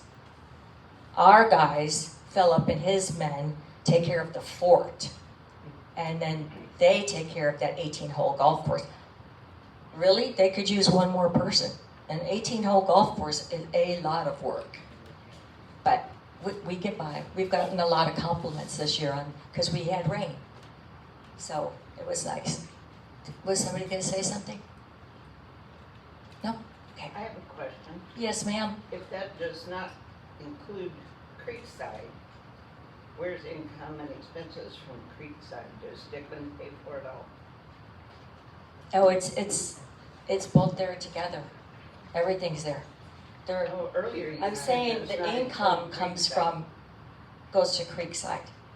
Because when people come and pay for membership, pay for golf, they go to the clubhouse for that. The taking care of the course itself is all maintenance. But we combine it together. I understood you to say that it didn't include Creekside. I meant in maintenance, I'm sorry. Okay. So let me rephrase that. It's combined, but it's not enough yet to bring it in and offset the deficit yet. But we're planning on getting there. Yes, ma'am. I've heard that the rates are like, well, from some of the pipeline workers and stuff, they said, man, this is great. This place golf course is so cheap to pay for. Why can't y'all increase the We're working on that. deals of that? Yes, we're working on that. Okay. I promise. That's also why we are partnering with Benny Keith, because we want to offer food out there. And we have some more big ideas. I don't want to talk about it yet, but I think we'll even bring more members out there. But when I get that all worked out, then I will bring it up. But we have some really good plans for the future to increase the income there. Even if we break even, most golf courses break even, or maybe make a little bit of profit. But at the end of the day, it is a good amenity for many people. And there are some that don't like to golf, but they might want to drive the cart and just drink a beer while their spouse golfs. But it is a nice amenity to have. It really is. So, yes, ma'am. Mentioned Dickside, Dickman. Is that in here in this section? Because I don't see it listed separately. I can hear you. Dickman Hall. Dickman Hall. Is that part of this No. category? Dickman Hall is Lost Morris. And Mr. Daniel has a budget all for that as well. So that's separate. Thank you. Yeah. Okay. Hunting program. Income was $103,350. Expenses, $13,630. The direct contribution, they bring in $89,720. Motel, the income is projected at $204,510. Our expenses are about $164,146. And we will bring in $40,364. Now, it'd be great, and that does not include, Aaron, which the amendment will have to be made, I imagine. It doesn't include the increase that we talked about yet because we haven't updated the rooms yet. Okay, just FYI. Real estate and related income, we're projecting $30,700. Expenses is already in administrated and accounted for. It's just not broken down in this little specific section. And so the net direct contribution would be $30,700. The RV park, our income is projected to be at $248,397. Expenses is $141,733. And I'm sure you're going to ask, why is that so high? Well, because we have internet that we pay for, we also have water that we pay for, and we are not separately metered. Where other not all RV parks do this, but there are a lot of RV parks that actually charge for they call it the pad, but then they also charge them for internet and electricity. But we don't have them metered. Some do. Full-timers, yes. Yes, some do, but like some RV parks do have each pad metered, so that way when somebody comes and pays, they also are in charge of paying their electricity. Because some people, if it's really hot, they leave their AC on all day long. Well, let me ask you this, Shar. Yes, sir. It seems like a pretty easy task, but can we see what, for future discussion, can we see how we are rate-wise against I know you've already done that. Yeah. But are any of those other people charging $500 a month plus they have their own individual meter? Yes. And then we're charging $500 and you don't? All right. So I think as a board, we definitely need to know that so that we can figure out collectively with you, figure out like what's a more reasonable rate. Yeah. And because that doesn't seem fair. No, it doesn't. And it's something that it's going to take a little bit of work to do to break that out and maybe find out from MUD what the cost would be to put individual meters on there so that we could properly bring in the income that we really need to do. That's like top of my list, top of my 5 most goals that we would like to work on. Charlene? Yes. Yes, sir. I was just wondering about the rates at the RV park. We had heard from some of the pipeliners and stuff that were there previously that y'all had gone up to like $850 a month. Is that correct? Yeah. They forget though that they get everything else included in that.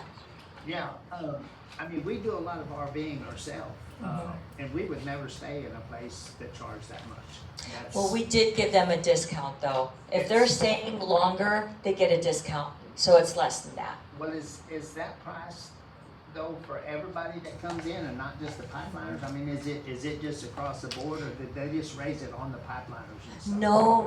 It's everybody. And it's based on if they stay a longer time, like if they stay a week or a month, we will discount it.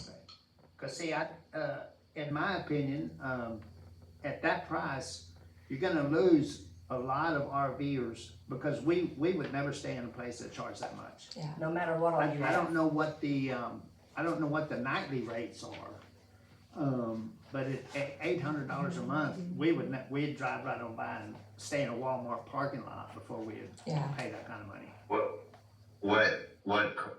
What rate would you say you would not walk away from, Mr. Orr?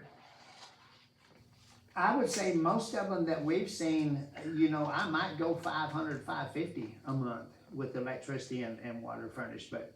And then what do they charge daily? Yeah, they pay their own electricity. Yeah. Yeah. See, they get that included in here. But, I don't think your electric bill is gonna run $250, $300 a month on an RV. I mean, I'm just talking from my own experience. Sure. We stay in places that charge $35 or $40 a night. And then you pay your electricity, right? No. That's included. That's included, and internet is usually included in that. And when we heard that, we just thought, wow, that's totally outrageous, and you're gonna lose a lot of. I mean, the pipeliners, they get enough per diem that they still make money on their per diem. Sure. Even paying that. But remember, we did give them a discount. So that's and we have different rates for the summer, and then we have different rates for the fall. But just for normal RVers that are coming through, they're not gonna pay that. Yeah. And then we also have 30 amp and 50 amp. And it's not the same for both. It's different, yeah. I can give you the price list if you guys want to see it. Cool. Yeah. Well, we don't want people driving by.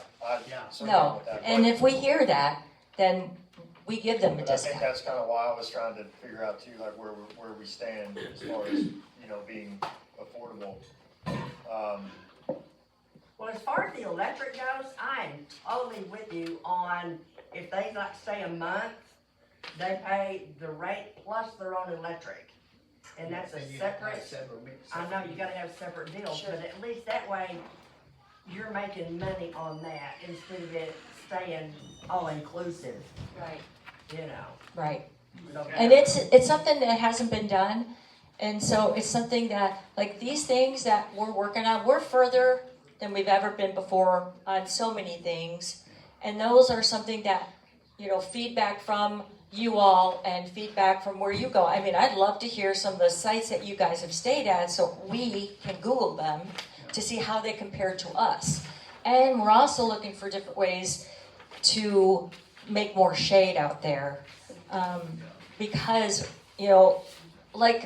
so if you're in a rental apartment, and I'll give an example, because I did the rental thing for like years and years and years. If you get an upstairs, it costs more. If you have a balcony, yes, yes. If you have a balcony, it's $15 more. If you're at the end and you're not in the middle, it costs more. They're called prime locations. If you have a view and you can see the pond, or you have a view of the parking lot, guess which one you're going to pay more for? The one with the pond. So if we have trees, those could be considered prime because you've got these trees and the shade and all that. And where people don't have that shade right now, charge a little less for that because they don't have the shade. See, and these are things we're talking about looking at, and also working on a convenience store, a small convenience store at the RV park, which would be great. Huh? You ain't gonna make no money. Oh, I'm gonna disagree with you on that one, but gotta try. Any other questions on that? Yes. Yes, sir. I also would like to say that I've traveled around the nation, and the most I've ever paid is $800 for a resort. I'm sure there's more that are more expensive, lakeside, and I gasped at that price. Your long term, I wouldn't do the meters because you'll have to be paying for the meters when they're not in use. Yeah, that's true. And now you can meter some of the lots, like you can have your long-termers stay on the metered lots, and those are the ones that you want to charge and meter. But the overnighters, they should just have a set price. An average is about $600 to $650 for a nice RV place. I mean, you can stay in some cheaper one, but you don't want to take your family to. Sure. So just wanted to say that about that. Thank you, Vince. All right, so maintenance and landfill. So income for landfill, $5,266 in the maintenance. And then expense is $530,771 because obviously maintenance doesn't bring in income, they just work. So that's where you're going to see that at. And so it's going to show a negative $525,505, but not really because, even though we're showing these numbers, you have to understand maintenance doesn't bring in income. There are certain departments that just are our workhorses, and that's where you're going to see that at. Administration, we don't bring in any income, but our expenses are $1,068,510,000, and that would be the same contribution because that is a lot of our labor, supplies. There's a lot of stuff that goes on in our administration. Marketing, we're projecting to spend $5,847. Security obviously doesn't bring in income either, but we have to have them at the gate because that's what a lot of people like about the fort is we do have people at the gate. Even if you get mad at me for IDing people, that's extra security for our members, which everybody should be happy about that. But It's $182,357. And mind you, part of that incorporates the flags that we have to provide. It's the labor that we have to provide. It's all the decals that we have to buy. Our temporary, stickers that we have to give out. So there's not, and your just normal everyday supplies, your paper, all of that. That's all included. When we get signs, we put that through security because that's security. So all of that's included in that cost as well. And uniforms, just so you kind of have an idea. So miscellaneous IT, we plan on spending $5,664 for that. And then of course, which we said cost of goods sold is $2,456. So total income, $2,427,289. Expenses, $2,381,448. And a net income of $45,841. Yes, ma'am. Can I ask a question on recycling? Is that under maintenance and landfill? I believe that the cardboard Yes. is sold and so forth? We just put that in there, yes. It is included. Can Yeah. you just tell me how much? It's that under would be? maintenance.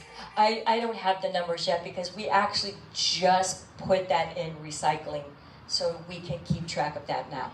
So this would include anything that, like when you have the Brackville, if they join, they're gonna be paying for that landfill. And that will include the recycling, which is the majority of this amount, would you say, of the 5,000? Yeah, we didn't talk about recycling for that. That's a whole separate area for Brackettville, but they already bring their stuff over to Helena. So all the cardboard and all that already comes over there. But this is just for the landfill, it's just trash only. And we already have an agreement with Bracket for brush, and that's also separate. So that's $250 a month, which I was thinking of raising it, but I haven't told them that yet. A little bit. Thank you. Yes. Sorry. Yes. Can I jump a little, I don't know if I'm jumping ahead or not, but. If you're jumping ahead, I'm not answering. What is the percentage, really, I think I know this, but just for the public's sake and for public comment, public information. What are you looking at in this budget regarding percentage of pay increase you're gonna give to the employees? 3%. What? That's 3%, that's about the norm. Does that include you? I'm not going to take a raise. Huh? I am not going to increase my pay. I have the right to do that.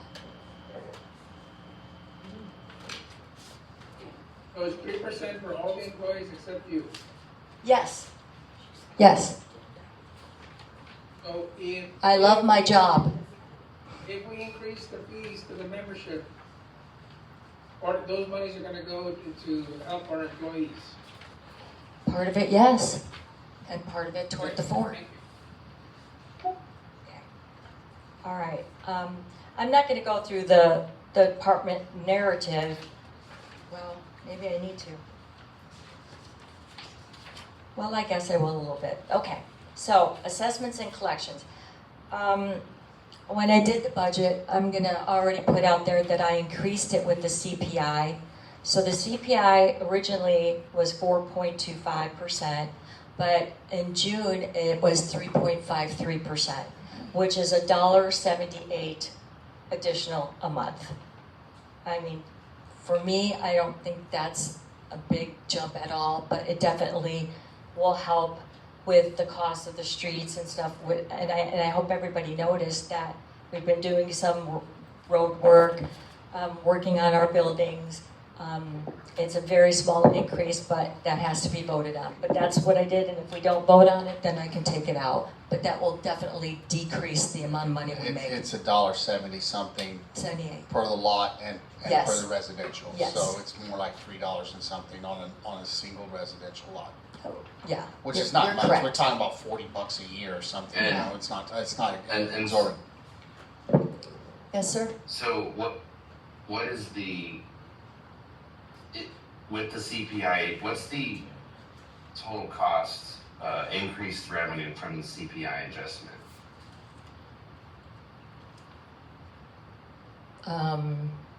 I don't have that specific number, it's just all input, I But couldn't in the break it down. assessment calculator that I have, that basically has an estimate of how many lots, it's not been thoroughly checked, but it's something like 70 grand. Yeah. In the range of 70 I'm grand. About that. asking for a specific reason that if this budget as presented, which presents as, I think it's 45,000 positive. Yes, I think sir. that's at the top. It's 45,000. Sorry, I'm making it count. No, it's 45. Mm-hmm. 45,841 favorable. That includes the CPI adjustment of $72,000. So this Yeah. would be 30,000 red, Yeah. or 28,000 red without the CPI adjustment. Just to be clear. Yes. With that, to the membership. Okay. I just wanted to point that out. All right, thank you. So our annual income, which most everybody knows, is from our assets, our assessments. And what I do want to let you know is we will continue keeping on people to make sure that they are paying their assessments. We are continuously sending out 30-day notices. We continue to remind people because we don't want it to get to where it is right now, though we've done a very good job of collecting. It should always be something you work on all the time so it never gets to that point. So the revenue remains the association's financial foundation. The projection includes collections of $88,800, FRM memberships of $58,132, regular membership and non-performing lots of $413,802, charter memberships $73,008, residential memberships $975,124, and late fees projected because we do have many people that, even though I give them 20 days, we still do have people that pay their dues late. And that's a projection of $41,400. The current worksheet assumes a 3.53% CPI adjustment, increasing the monthly assessments from $50.31 to $52.09, or $178 per membership where applicable. It also increases the historic and the restricted, so yes. It's a bit more than 1%. Yeah. Collection incomes remain conservatively budgeted because we spent a lot of time collecting this year. And when you collect that much, it normally starts to go down. So we don't foresee collecting as much as we did this year, and I kept it conservative at $88,000. Administration and association-wide services, no direct income budgeted. Annual direct expense, like I said, was $1,068,510. And normally what this does is major expenses include the property insurance, which eventually we are working toward each department paying their own insurance. Right now it's in administrative. We would like to break that out as well into departments because each area we pay insurance for. So we would like to show a true expense of what we really do. So we know what we really bring in, if that makes sense. It includes payroll, which is a related cost of $205,851. Housekeeping payroll of $67,628. Membership payroll is $42,504. Property taxes is $108,000. Accounting, and I know you might ask, John, 108, because normally our taxes are about 125, but we can take part of that out of the restricted. And so I made sure that that was broken up like we did this year. Accounting services, $94,125. Our common area electricity is $63,175. Legal fees is $51,000. Auto insurance is $35,000. Common area of water is $30,213. Contractor services is $29,952. Buildium is $22,326. And if you're asking why, $11,000 is for our yearly, but we also have to pay the fees back of what, for the credit card usage too. Yeah, but those are charged to members, so that's no money that we spent. Not one penny of that is spent by us. It is 100% charged onto the members' account every time. We get a bill for it every month. That's fine, but it also runs straight through the members' account. If you go and pay your thing, Right. they pay us the money, and then Buildium bills us at the end of the month. So that's not an extra expense. The cost of Buildium is the flat $10,700. It is not. The credit card is irrelevant to that because it washes itself out. 100%. I gotta check that because I know. I'm 1,000% sure on that. Also, everywhere else that you go, you pay with a credit card and you pay an additional 3% or whatever it is. Right. So you look on a member's bill and they paid $100, it's 2.99%. 2.99, so it's Yeah. $102.99, and that money comes out of their bank and goes into our Fidelity account. And then later, Buildium at the end of the month bills us for that money. Right. So we don't pay it. It's not an extra expense. So take 10 grand off your budget because there's more money in there. Now we're 55K. Who pays? You or whoever uses their credit card. If you pay with your bank account, you don't pay anything.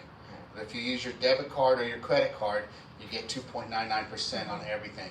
We used to lose money before because we had a flat $3 fee in QuickBooks. So if someone said, I'm going to pay 6 months of my assessments, that's $40, $50. But we charged them $3. You know, so even a $100 bill, it's $3. $106.66 is what we're charging for residential right now. In QuickBooks, that's a loss because $100 would be $2.99.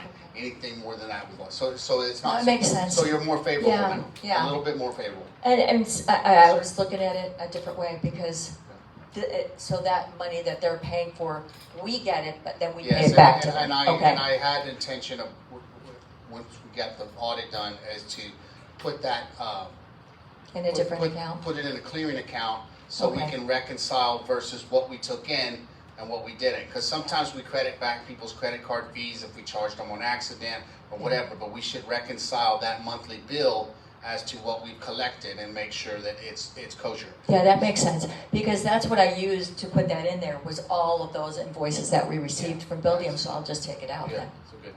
Okay. So the building itself is only costing us $10,000 a year, is that correct? 10.5, yeah. 10.5? Mhm. So this other portion was the The credit card, stuff? yeah, monthly, Okay. because we do get billed for that monthly and we do pay them back. That's what I was using when I made the budget.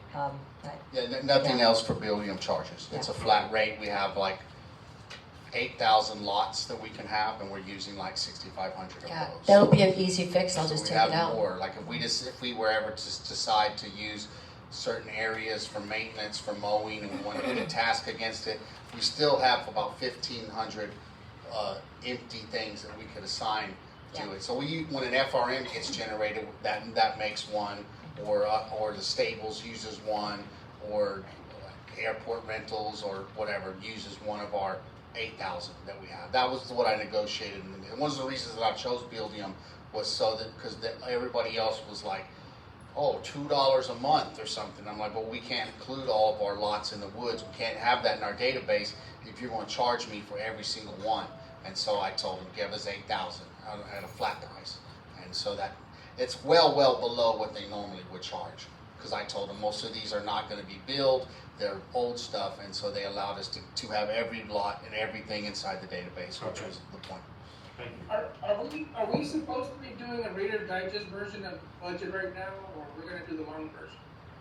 I mean, we're going to approve it. I hope we go through it. This is the summary version. This is not the line by line version, and this is the budget But the version. Reader Digest version, I think would be, we need to get them to stay on the Reader Digest version. Oh, are you getting bored, Director Guzman? I mean, I think this is really important that we go through the budget in detail before we just sign off on something blindly based on some Reader's Digest. I mean, I don't know. Well, And that's why we just found $10,000. Director long, so you can look at it and have your questions ahead of time. Well, we're going through it now and we're asking questions. I mean, you got something to do? You got to take your meds? What you got to do?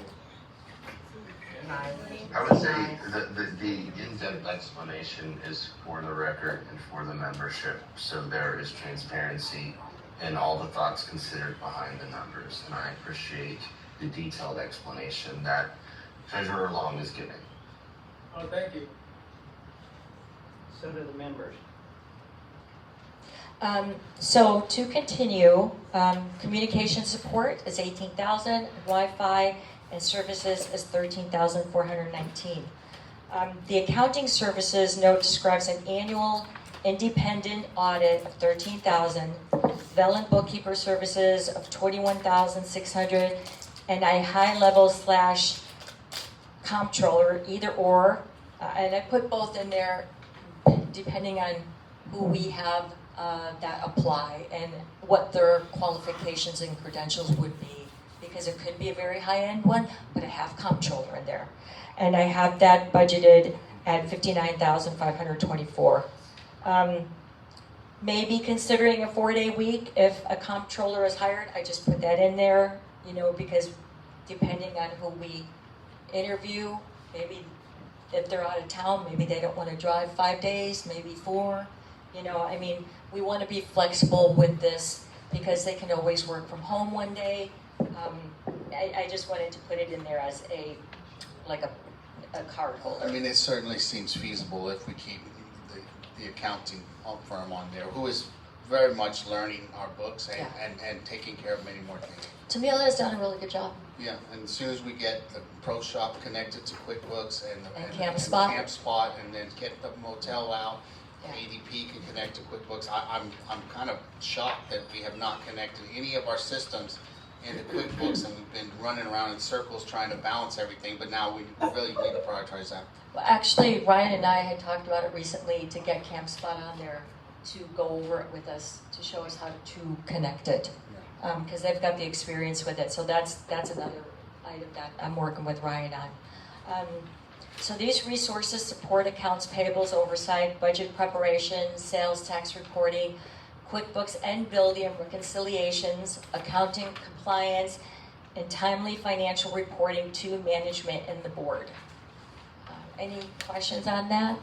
I have one question, but okay. So we had 50-something thousand in legal fees. Like where are we planning on spending that on? Like on foreclosures or just rent? Like where? All of it. I mean, it's what I budgeted for anything, for any legal. Okay. Yeah. All right. I hope we don't spend $51,000, but I don't know. Venue rentals, pretty much is the same. It's all the venues that we have. The carports, well, budgeted, because we have carports that people do pay in Unit 1. The commissary, Dickman, the swim park, the service club, Shafter Hall, apartment, gun ranges, airport, hangar agreements, the art club, adult center, stable stalls, and the fire station. At this point in time, no income is projected for the arbor, the boardroom, the gazebo, or the post theater, because the facilities aren't really where they need to be yet for us to be able to rent them out. When they do get to that point, then we'll put a price tag on those. Marketing communication, that's 5,847. That's hopefully to promote, like, you know, the 4th of July, Labor Day, Memorial, or any activities that we decide that we would like to do, or just to promote FRMs, memberships. I would recommend maybe, since you just found 11 grand or whatever out of Buildium credit cards, that maybe we throw a little more on marketing. I mean, that seems a little low for this size of a business and this kind of diverse company structure, that we only throw that much into promoting our place. Yeah, we could just take that money and just switch it over to marketing, which would be great. Not all of it, but we can discuss it. Well, I do know that Annabelle is working on some, she's actually working on some booklets that we're going to put into the motel that has like the map, I'll get you, and like maybe historic pictures, historical information, places people can go shop if they don't know where to, because we don't really have one right now, and we want it really to look nice, and so we're actually working on that. So especially before we get, you know, this next coming holiday season, you know, so we could have people stay there and actually have something they could read about the history of the fort, along with anything else that the surrounding areas provide. We need more info at Settler's Store because administration's closed when people are shopping or visiting the fort. So those booklets would be a big help from there. Oh, yes, yes. What is Linktree? It's one of the biggest things in the paragraph. What is Linktree? 2196. HR, I know where you can find $10,000. You're a broken record, Director Gizmon. Try to contribute. 2196 for Linktree. Yeah. What is that? I have to go look that up. A GPT hallucination? No, not a GPT. Sure. I pay for my own GPT, I will tell you that. It can But it's hallucinate. one of the things that we use for like Canva and Adobe. I don't think we use it. I gotta go back and look at it, be honest. Let me look at and let me give you a good reason on that. That's why I asked prior to having this. If you have questions, please ask me prior. I didn't get any. Exactly. I know. Okay, question for you. During like Fort Clark days, the insulated. The brochure? No, the insulated bottles. Oh, yes, I know what you're talking about. She did an absolutely phenomenal job on the design of that. I went into Sutler's store the other day because I was, or a while back, and was wanting to buy one because I heard they'd ran out. And all they had was just those plain colored ones with a stick on of Fort Clark Springs. Looked like crap, just to be blunt. Who are you talking? Are you talking about Annabelle? And Annabelle, when Yeah. she did, that would be absolutely phenomenal if she could order some more of what was at Fort Clark days, the white with the beautiful design like the shirts were, and have those sold instead of just colored with a stick on the deal, and get some of the Fort Clark Springs white, you know, either they're all skinny or whichever, where people could buy those maybe before the Smithsonian days. We can do that. I mean, we don't take care of the Settler store, but I know that Mr. Knoll does that, so he can reach out to her. But we also sell some stuff in our admin building too, which we could do that as well. I mean, there's a lot of possibilities. We can make stuff for the Creekside. We can make stuff for Dickman. Exactly. We could do all kinds of stuff that would be great that we could sell as merchandise that we don't, and maybe it might get the name out there more. Like I said, that thing is just so beautiful. Yeah. You know, instead of just having a sticker on a plain colored thing, you know, because I mean, I definitely would like to have one. Okay. Also, so we also have Constant Contact, which we use all the time, Canva, Adobe, related software, and usually about $673 for supplies. And these expenses support facility promotion, community communications, events, programs, and property opportunities. So maintenance and landfill, annual income is $5,266. That's more for like the brush, bringing the brush stuff in. And then annual direct expense, obviously, because maintenance, it's their labor, supplies, the equipment, repairs costs us a lot because our equipment is very, very old. I'll just say it like that. One thing we had discussed, or I don't know if you and I discussed, but like, what are people going to put in the landfill? I mean, you have to have a residence in here mostly to put in things in the landfill. If you just have a lot, you probably don't live here. You're probably not putting garbage in there, but you pay that residential fee. So if we were to potentially earmark or show that some of that income goes towards the landfill, then it wouldn't look like, oh, the landfill just lost us $500,000. It would be like, well, it does have a little income because everybody that pays their residential dues in here, we never really say where that goes. It just gets thrown into the pile, and we don't. So it looks like the landfill's just a massive loss to us, but it really it's probably not. is not. No, because it's not. everybody that pays, we got 900 residential memberships.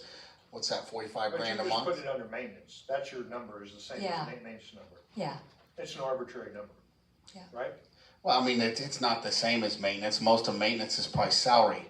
You know, this is I think the landfill only costs us The only thing it's bringing in right now is the money that, for the brush. So the $500,000 that it says is the landfill expenses, is that? Part of maintenance. It's part of the maintenance salaries that are going towards that. Yeah. Oh, so maybe we should kind of break that out a little bit so we can understand, like, to operate the landfill, we need these employees for these many hours, and then we can see where our business centers are failing and doing well. And I think that would be something to look into. We can look into it. It's gonna be a little bit more work. Huh? Software program like Heavy Job, where at the end of the day, your superintendents go and they select each employee and they allocate X amount of time every day. Outside of that, you wouldn't be able to do it. Really Yeah, because we do Mondays and Tuesdays. And then, of course, the 2 days a month now that the brush, also gets done as well. And then Brackettville Even an uses that. estimate of, 25% of our maintenance salary goes to maintaining the landfill. Like, even if we had a baseline. I could get a ballpark, yeah. Yeah. I could, because it's our trash pickup. Now, mind you, our white goods though, we don't put it in the landfill. Our white goods actually get hauled away. Because we can't put it in there. So with that said, landfill related income includes $3,600 from the Brackettville brush, $625 from bulk item fees, and $1,041 from recycling. New member equipment rental and outside services line remains at 0. We had somebody that did pay to have us use our bucket truck for them. So I thought, well, potentially maybe we could make a couple of $100 a year. I don't know, but I left it open just in case so we could have a placeholder for it because we did rent it once. And then maintenance expenses, support buildings, infrastructure, roads, common areas, equipment, vehicles, the pool, landfill operations, and staffing. The major commitments are labor, payroll taxes, and workers' compensation of $234,685.92. Now, do you all know how many people work in maintenance? Just under Philip? 6, and Philip 7. It used to be like 13 or 15. Back in the day, it used to have 23 maintenance back in the day. We have read paperwork of the employees that they used to have years ago when they first Can we opened. get more employees, or we can't afford it, or? We can't afford it. Labor is by far our biggest expense. It dwarfs everything else that we pay for in here is people's salaries, and that's unfortunate. I mean, come on, we got 8. If we jam that up to 23, we're already like on a hairline budget. $40,000. That's one expense we didn't know about as being negative for next year. So we throw more staff, 2, 3, 4, 5 people in there. They're making $25,000 a year. We put another 5, 8 people. That's $100,000. We'd be in the red, like That's heavily. where volunteers come in. Yes, it is. Oh, if we calculated the volunteer efforts, that's probably $500,000 worth of free stuff we're getting every single year. Maybe more, honestly. Amen. Someone should do that. Someone should actually do like a base study of how many volunteers did this and their labor would have cost this, and the association's actually getting. You don't want to know what my hourly rate is. We're not setting arbitrary. We're doing market rate. Let me ask you this. So, and these are just facts. None of our employees get benefits. I'm sorry? We don't get benefits. And they're not paid well. We couldn't afford benefits. And I'm not saying anything bad. I'm just saying that those are the facts. What do you think the average wages for our employees? $13. You are like spot on. I mean, I couldn't live on $13. Yeah. And that's really hard for people, I'm sure. And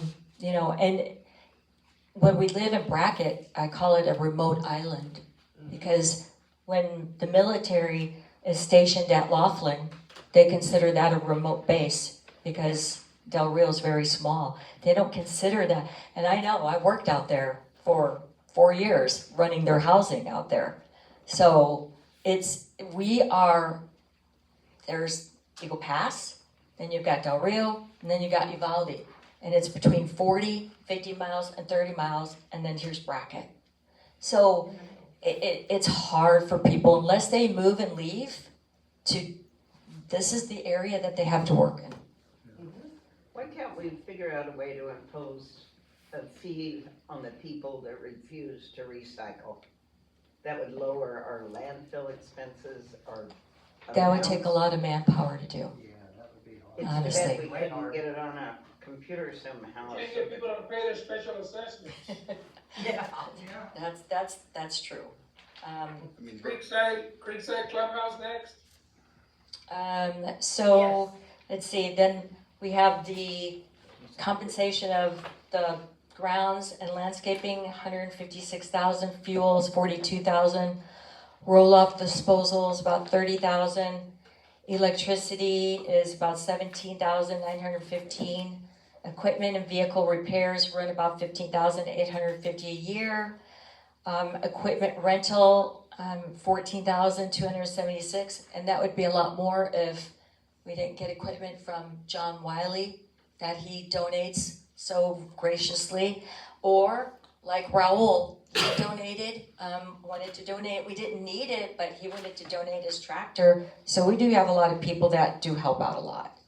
Do we have any questions on that? Okay. Creekside Clubhouse, Proscia. Yes, I sir. have a question. So, part this goes back to earlier comment about using our effluent water, which is free but causes damage. The golf course maintenance is at $120,864.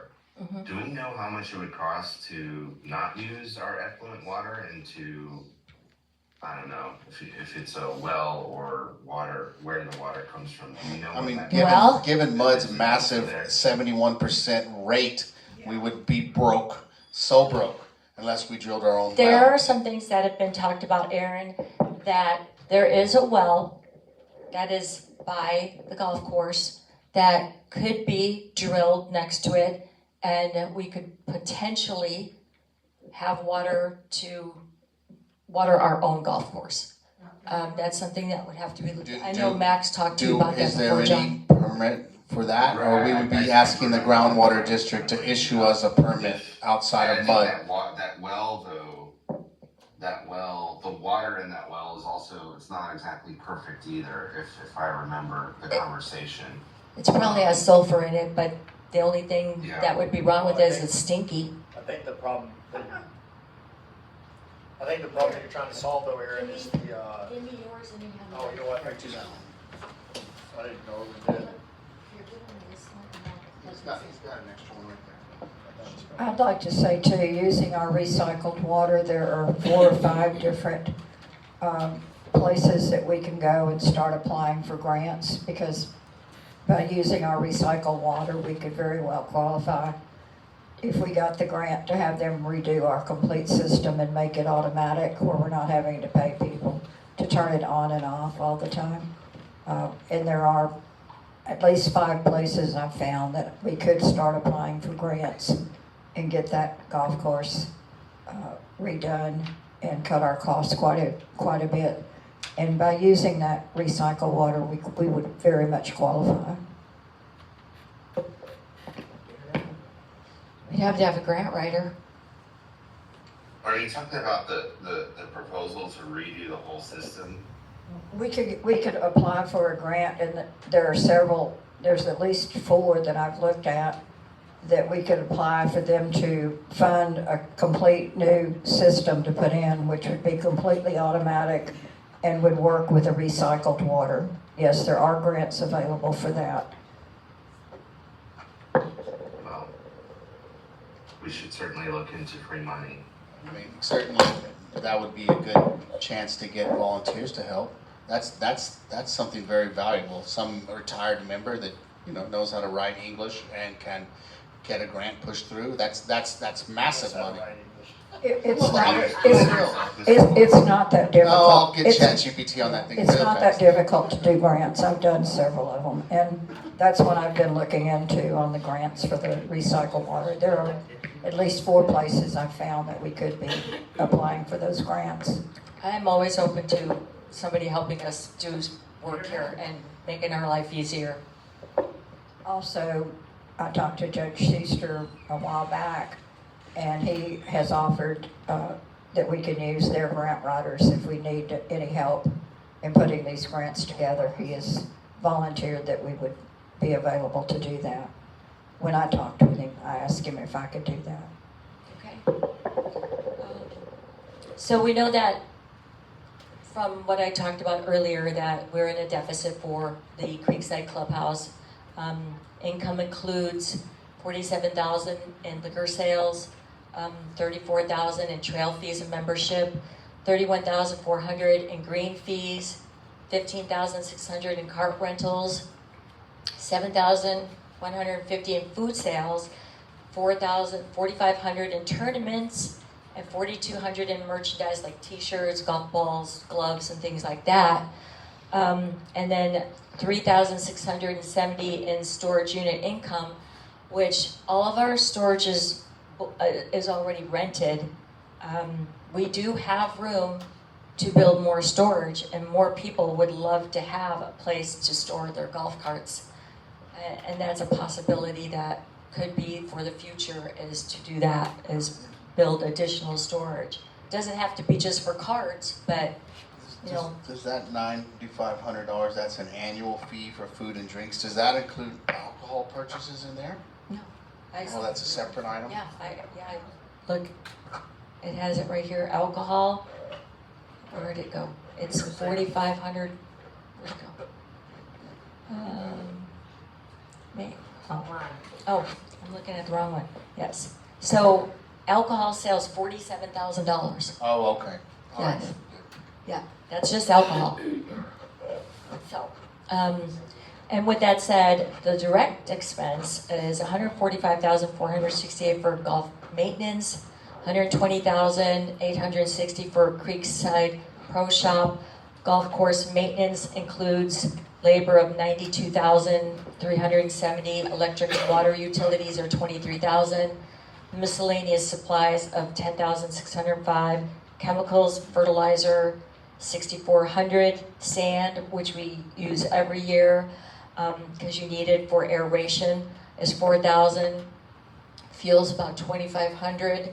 Funding for tires, topsoil, uniforms, repairs, and lithium batteries.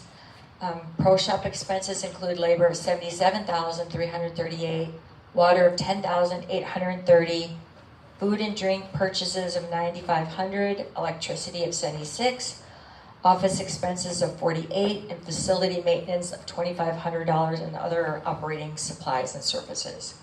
And final worksheet budgets: Creekside liquor sales at $4,700, distributed evenly across the fiscal year. Management plans to support sales through expanded offerings and continued promotional efforts while monitoring actual performance throughout 2027. Any questions? All right, the hunting program. Mr. Booker, and to clarify again, that does not include Dickman for the liquor. Right. Dickman's all Lost Moors, totally separate. Thank you, ma'am. Hunting expense or annual income, $103,350.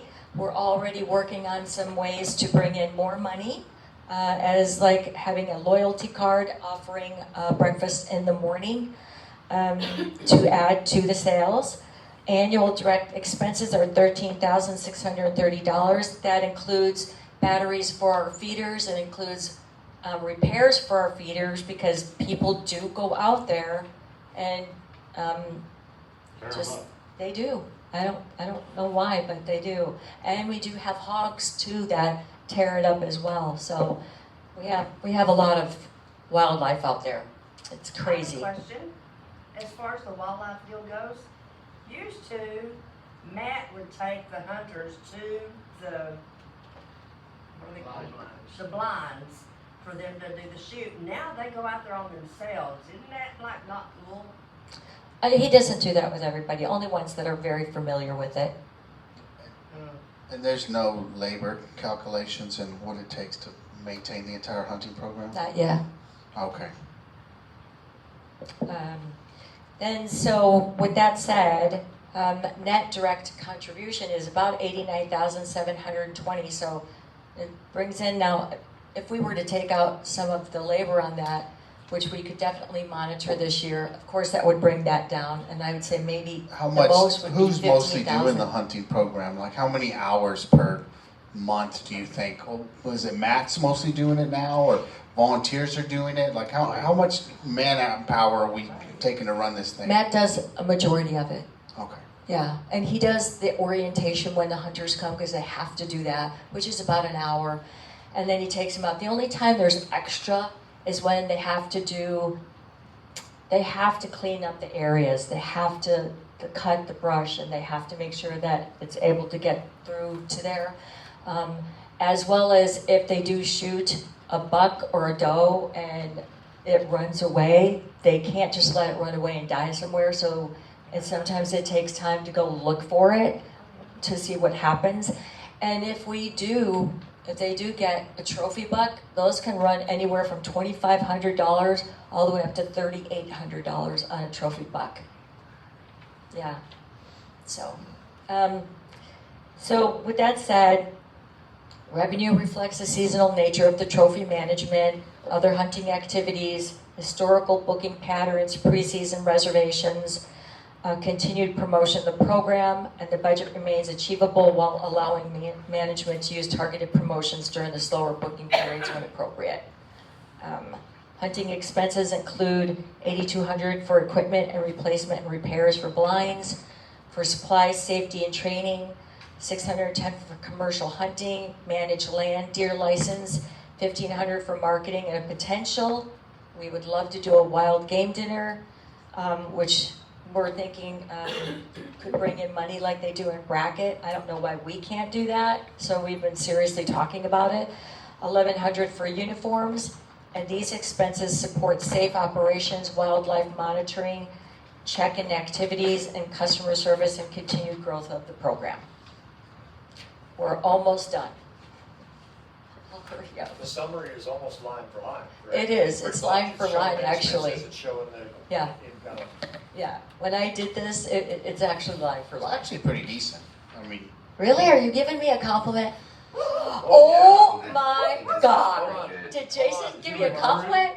Not yet. I'd like to see a little more labor breakout, but overall, it's pretty good. You know, it's better than what we've had before. So Thank you. Almost. I appreciate it. come Almost. on, that was a compliment. Get over it. I'll take it. I'll take I don't it. just go around giving out compliments. I You know that. I know, but I appreciate it, because I will tell you, I really worked very hard on this because I wanted the membership to get the numbers. I wanted them to be happy.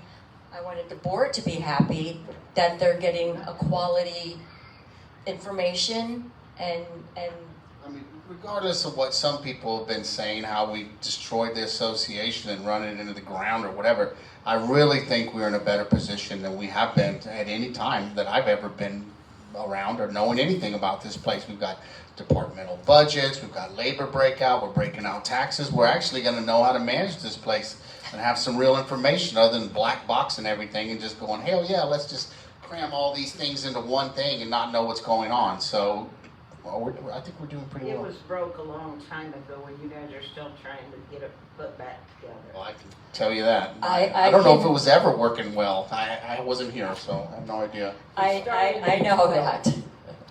2012, I saw it, taking a deep dive. Do you know I read a letter from HEM back in 2017? No, I mean 1972. I'm sorry, when it first became an HOA, the same exact problems. Mhm. Exact same problems back then. And I hope at some point in time that we can get this fixed. Motel, annual income, $204,510.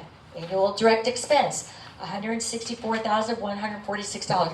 Now, let me explain something about this. It's not just the motel. The ladies up at the front continuously are answering phones. Answer phones for hunting, answer phones for the RV park. They walk in people, continuous customers call all the time, want information. They don't just do motel only. They take care of everybody that walks in that door. And you can't separate that. I can't separate that. That's just too hard to do. Unless we did a whole other building that said admin that way and motel over here. That would be the only way that we could differentiate customer service for just anything and plain motel. But for now, I just wanted to give you that background that they do everything up there. So that's why you're seeing the expense more than maybe what the hotel brings in, because it's not just the motel that they take care of. It's based on room rental activity, the gradual return of rooms as repairs and renovations are completed, improving occupancy, continued marketing. The projection includes an additional $20,000 of anticipated revenue associated with the Smithsonian. It could be more than that, and it could be less, but I'm very positive, and I'm looking, and just to let you know, 2 of the ACs are already installed and working up on the balcony, and the other one will be working on Monday. So, but I really hope we get some FRMs out of this. We get new people that want to be here because they've never seen it. So I'm just having a very positive outlook that it's going to be really good for us to get those people visiting us and to see what a great place we have. And then the motel sales tax is not treated as operating income because it is collected for taxing authority, but it is recorded through a liability account because that's a whole separate area. Motel expenses include labor, electricity, fintech processing fees for our credit cards, Wi-Fi, DirecTV, and I'm thinking I'd love to get smart TVs and maybe we don't pay DirecTV anymore. It's a thought that people just hook it up with their phone. They got Netflix, they can do YouTube, they can do whatever. So those are some. I want to say that is really common with Airbnbs and others, and I don't see. I mean, that's kind of the way the world is going. Anyway, as well. I want to ask: does the income includes the increase we discussed in the previous budget, and does the expense include the room upgrades that we also discussed in the previous budget meeting?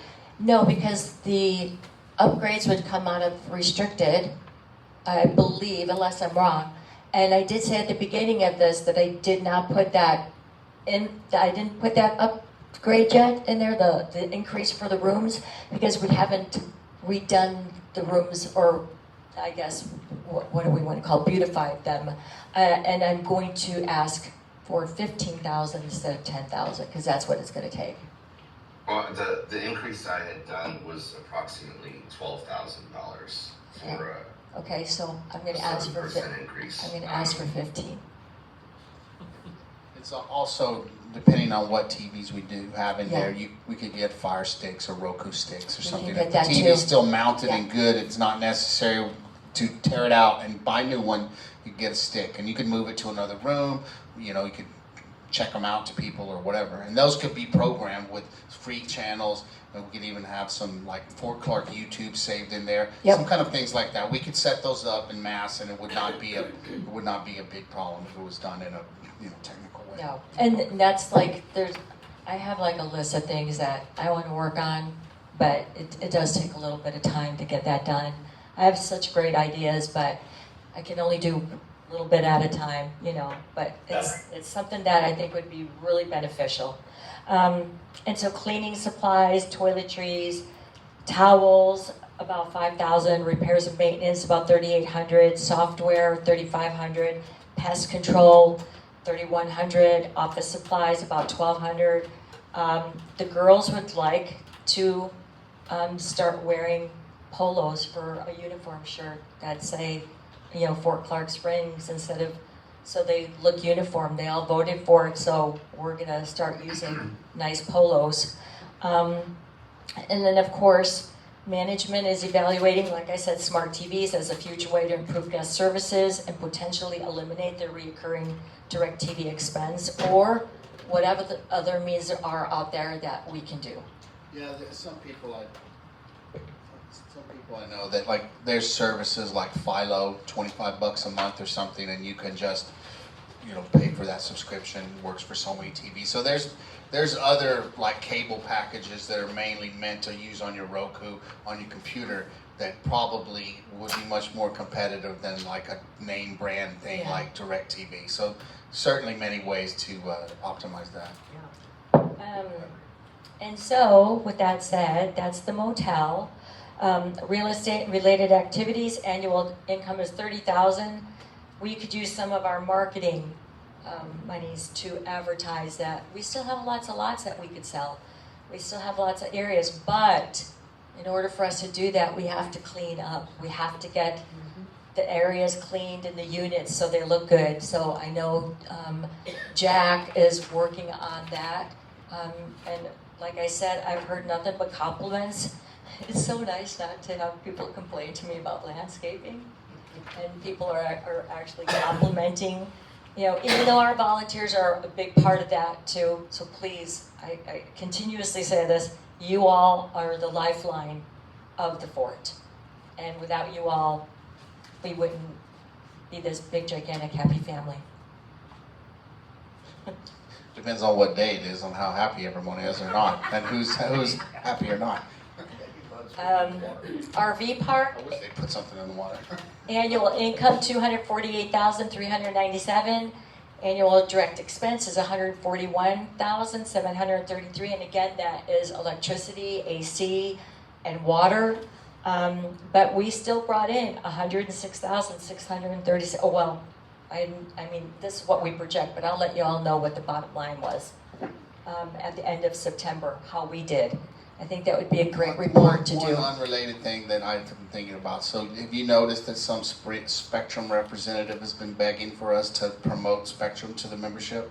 Oh, yeah. Maybe we can tell them, why don't you give us a sweet deal on the motel in the RV park, and we will be happy to tell the membership how great you are. It is the best internet. I mean, it's smoking fast. It doesn't go down. I'm all for it. But Yeah. you know, I have no we can problem deal with doing them. that, but what they wanted to do was charge me per. No, that I know Yeah. what they wanted to do That was was crazy. ridiculous. I'm just saying this guy maybe be able to make a, you know, oh well, y'all are gonna put it on your dispatch every now and again. You can whatever. Yeah. Then we'll work with you on that. So it's possible to get someone to help, or maybe. I agree. They pay us to advertise for them. So most of the, and then I put 4,500 as a placeholder for the future because we have people that ask us all the time for toiletries because they don't want to have to drive all the way into town. It's not a far drive, but people don't want to, if they're tired and they come home from working, and that's right there, they can get toilet paper, shampoo, they can get a microwave dinner, they can get chips, they can get, you know, pop, whatever. And yes, pop's a word. Yes, Just in case. It is a word, I've just been in case. outside of this county before. It's not a word. It is soda Yes, pop it is. and pop. It's You don't North call Dakota. all kinds of pop Coca-Cola, that's wrong. Anyway, so, you know, the expenses include the labor and all of that. Uniforms too, we would like to get them polos as well. And then, of course, the water budget does reflect the mud rate increase, and it does all across the board of the 71%. That was a huge hike. I mean, nothing we can do about it, but it does include that big So hike. the water hike essentially, I mean, if we kept the same budget as last year, goes up. I mean, it absorbs almost 30% of it, of a $3.50 increase. Yeah. Yeah. Security, annual income, there is none. Direct expense is $182,357. Net direct is $182,000. Here's the expenses, staffing, obviously. And as much as I would have to say, maintenance and security are probably the top ones that we really need people, especially in the summertime, especially to make sure that, and I don't care if people get mad at me for this, because this is on TV. If we ask for ID, that's your protection. And I have never gone to an HOA that didn't ask for your ID when you came in there. And I just think it's very good that we do that and that we're monitoring. We found people that were driving here that did not have licenses. We found minors that were driving without licenses. And we can't have that. I'm sorry.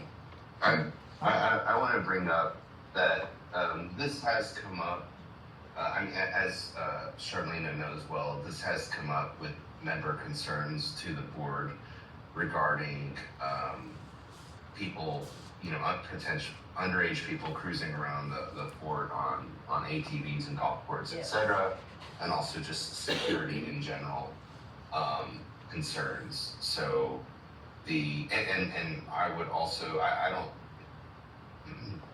don't know the law regarding IDs, etc., in the area in the area or elsewhere, but I can tell you also, as a part of what I do for a living, I certainly go into gated HOAs, and they certainly ID everyone that comes and goes. And how they do that, what mechanism they do that with, you know, I don't know, but I can tell you it is certainly common in my almost daily experience.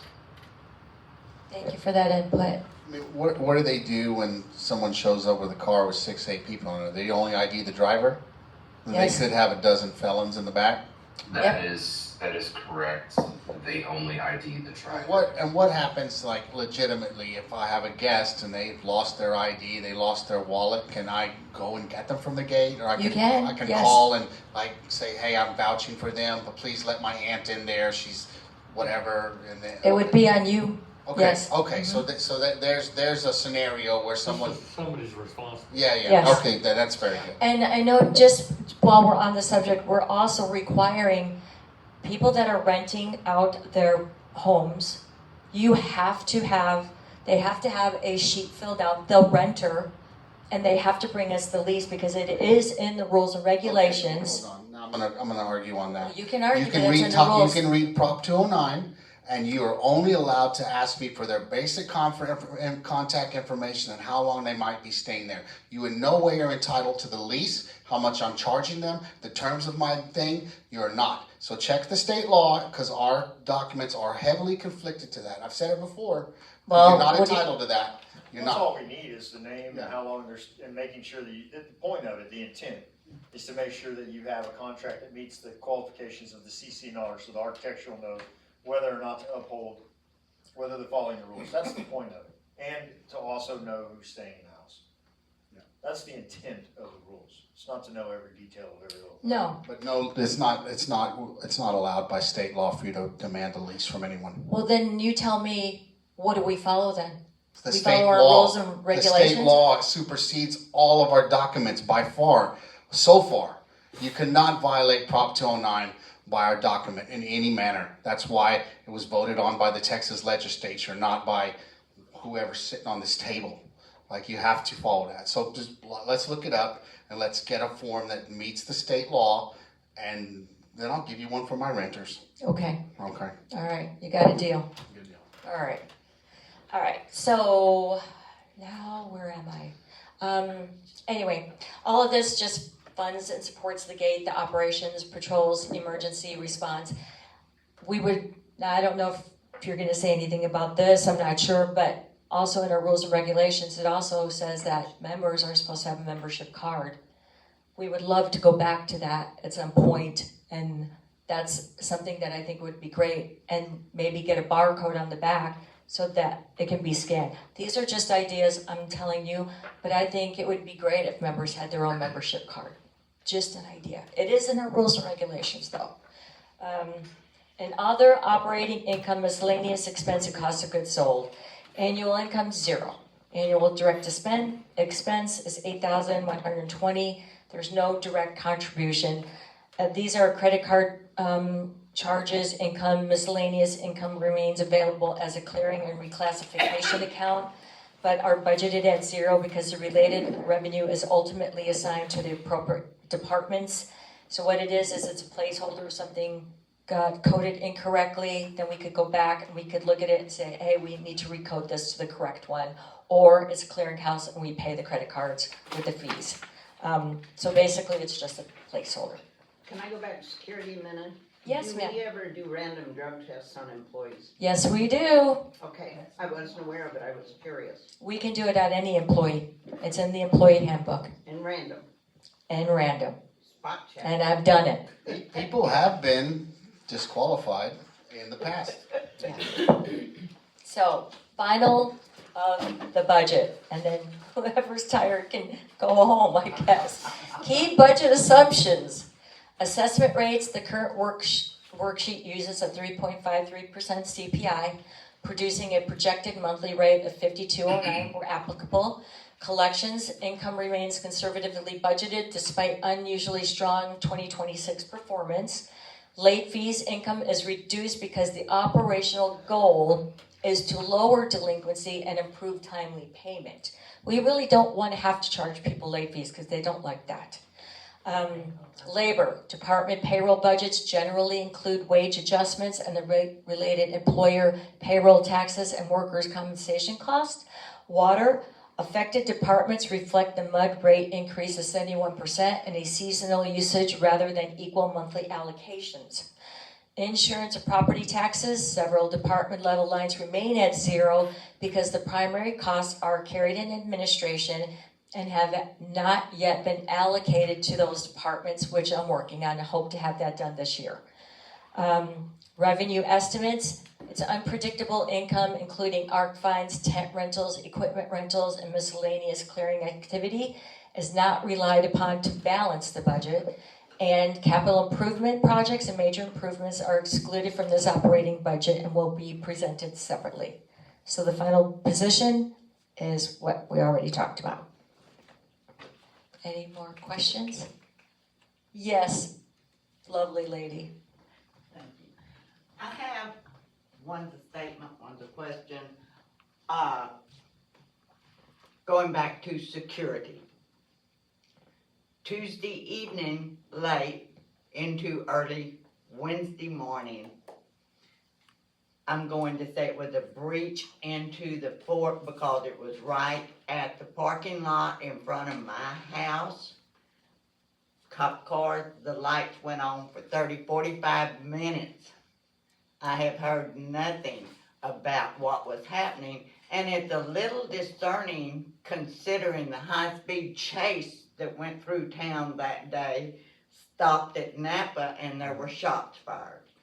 So, what's the report on that? We could do that. You know, it's funny that you mentioned that because Matt said back in the day, they actually used to put a report out on a monthly basis to the membership about disturbances. I mean, they were even doing like, somebody called security because their dog was barking. We used to read them when we were kids, that was funny. So I was in a few of them too. we can go back to that and put that report out on a dispatch for the members. But do you know what happened that night? I didn't get the details, but I can, and I Okay. can let you know. Okay. Okay? I think DPS was already involved in a pursuit with that person, and that bailout was over by Napa, and shots were fired. He was injured. No officers were harmed, though. That's my understanding of it. I realize that, but Yeah, two times in one day that there were stops here and one in front of my house on the fort. It's pretty discerning. Yeah. The other thing is, this is leading to a new assessment, an increased assessment. When will this take place? The assessment? Yes. October the 1st is should October kick in. 1st. Okay. You know, you say $1 something, no biggie. You're nickel and diming us to death. We had an increase this last year. Special assessment. I'm sorry? A special assessment. I'm getting to Okay. We had an increase, the max last year. We had the special assessment. We're getting another increase in our assessment for the fiscal year. Who's to say you're not gonna put another special assessment on us? You don't know. I don't know. You're right. No, but you I don't, don't and we're think so. tired Aaron, can you take down the of budget? every year. This is happening. Part of the reason that we are on a tight shoestring budget, I mean, come on, there's no margin for error in that budget. We're like at 45K. Anything can go wrong. Yes, it can. So because it wasn't raised all those years, you know, if we're gonna raise it right now, that's 70 grand a year that we could got. What if it was skipped 10 years in a row? What would we be getting? Another $700,000 a year right now? We would have new streets. We would have things fixed. We would have all the things that everybody wants to have good in here. It would be able to be marketed to the world. Now we're like, you know, we're still doing cleanup, you know? I mean, if the budget was proposed and we were like $400,000 in the black, okay, we don't need it. But the budget says we're barely making it. Barely. You know, barely making it. Yeah. And the budget also would be read without an increase as it is presented, which is why I brought that up earlier, because we're right on the edge with costs. Yeah. And the bulk of that cost is labor, as Ms. Cavender has brought up, and unfortunately we don't, you know, we can't pay more even. You know, it's hard for people to get by, and our staff is limited. So there's the balance of, well, you want, you know, you want the place to look clean and good, and you want security, and we have to pay these people, and we have a lot less than we did, and we're even with a lot less people than we had before. Our budget is right at the edge of what we can afford. And you really have to consider that with your assessment, you get trash service included. You know, you've got that in there. You know, I don't want to pay more, but how are we going to operate? Everything, it's based on how much the government says everything goes up. You have a question, sir? Yes, sir. What's it? What can we do about legally collecting all the back fees and stuff that people? Oh, I mean, we're certainly doing. She did like landslide collections, and actually on the executive session we have foreclosure in there. Did you give me another compliment? Wait. But- He did. all right. He gave me another one. Okay, so this is actually a decent meeting. Normally I hate it recently. At first when I got on the board I was like, whoa, this is fun, and then it slowly went into a nightmare to even come in here. But you know, yes, we do. But as a matter of fact, what I did to help them was I pulled all the data from the county and put it side by side with how much the person owes us to the fort, how much they owe to the county, when's the last time they paid the county, and gave them a whole spreadsheet with filters and all this manner of things so we can see, okay, this person's house is worth $250,000 and they owe us 10 grand. Foreclose them. Like, don't screw around. Get them to do it. Oh, but this trailer is junk and the CAD values it at 10 grand and they owe us 15 grand. What are we going to do? Spend money to tear it down? Well, ultimately, that's what needs to be done. But is that the one we should focus on? So when you, The audience? what's that? Yeah, there is an audience. The You can audience. click on the audience. You can on. So at any rate, so but based on a ratio of how much the value of their property is and how much they owe us in the county, because the county's first in line. You know, if they owe the CAD 10 grand, CAD's taking that money well before we get any of our liens. It supersedes our liens. So we have to take this into consideration, and I provided with the spreadsheet, and we're going to try to negotiate a package with an attorney to handle a bunch of our things. If you just ask them for one, it's going to be out of our range. It's not going to be worth it. But if we say we have 100 foreclosures, can you handle all of these? We have some negotiation power, because that's some real money that's going to come into a law firm. So that's the plan. Past all the collections she's been doing. Then there's the stragglers that refuse to cooperate, and we're going to put the strong arm of the law on them and not let them take advantage of the membership like they have been. Mr. Long, you're veering off topic a little bit. All right. All right, so the budget workshop. So does anyone have any proposals for any amendments to the budget? Other than changing the 10,000, I guess, and I could put that towards the marketing. Something in marketing, and John did tell me what Linktree was, and I Googled it, and it's some kind of creator promotion website to promote your own content. So I'm not sure that I've never heard of that we're using that, so I don't know what it is. Or what That we're might doing. be from when we had, what was the gentleman's name?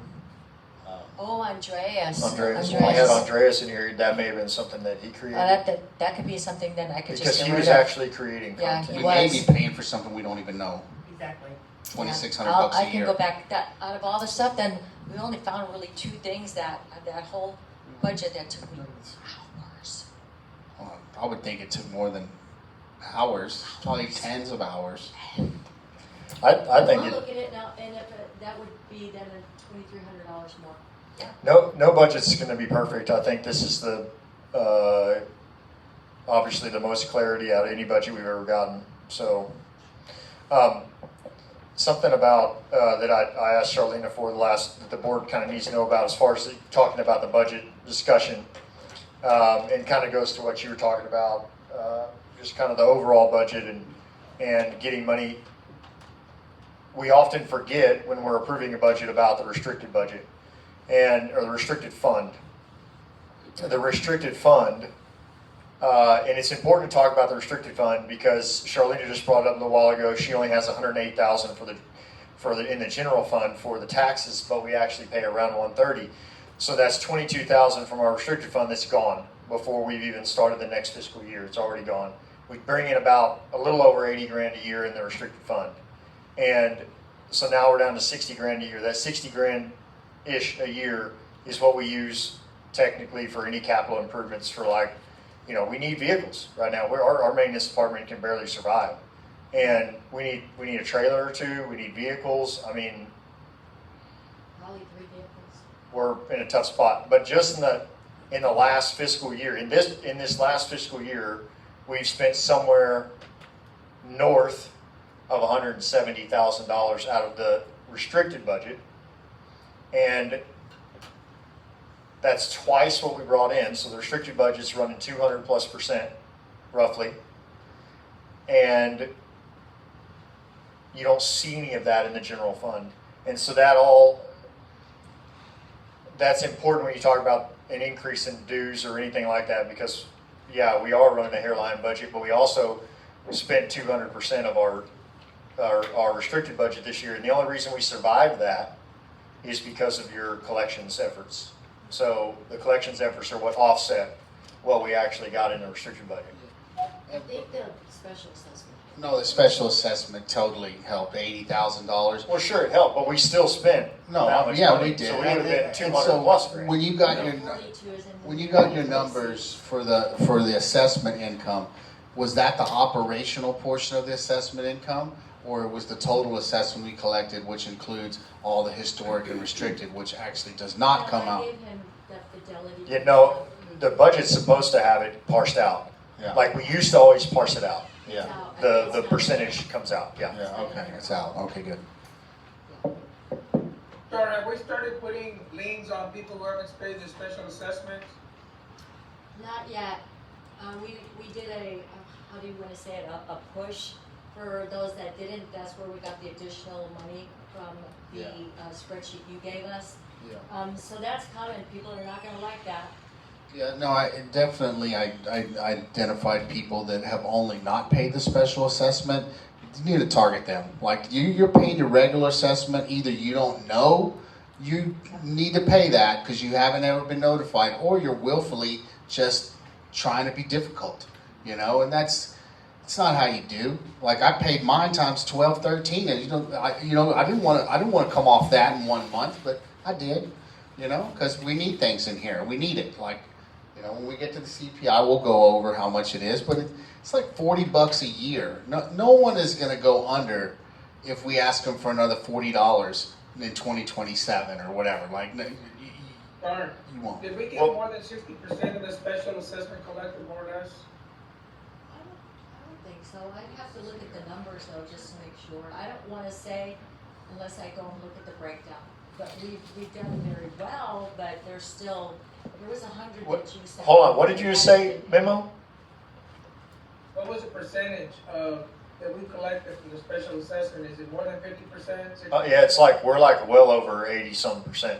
We did pretty good. And if you take off the people that aren't expected to pay, there's not there's not a crazy amount of people that, if they owe us $10,000 already. I think we talked about it last meeting, we're only missing like probably 10 grand. Yeah, 10, 12 grand of that Yeah. we could legitimately get, So, We have a pending bill that hasn't been addressed, and we don't know if we're gonna address it or not, of $5,000. Is that, we have those monies available if we need to pay it? that has nothing to do with this budget discussion. I'm asking Sean. You ask the same thing ever again. Get the 10,000 back. What about the 5,000? It's nothing on the agenda. It's not related to this. Why do you keep breaking the record? Well, we're gonna pay it, we might have to pay it, don't we? We already discussed this.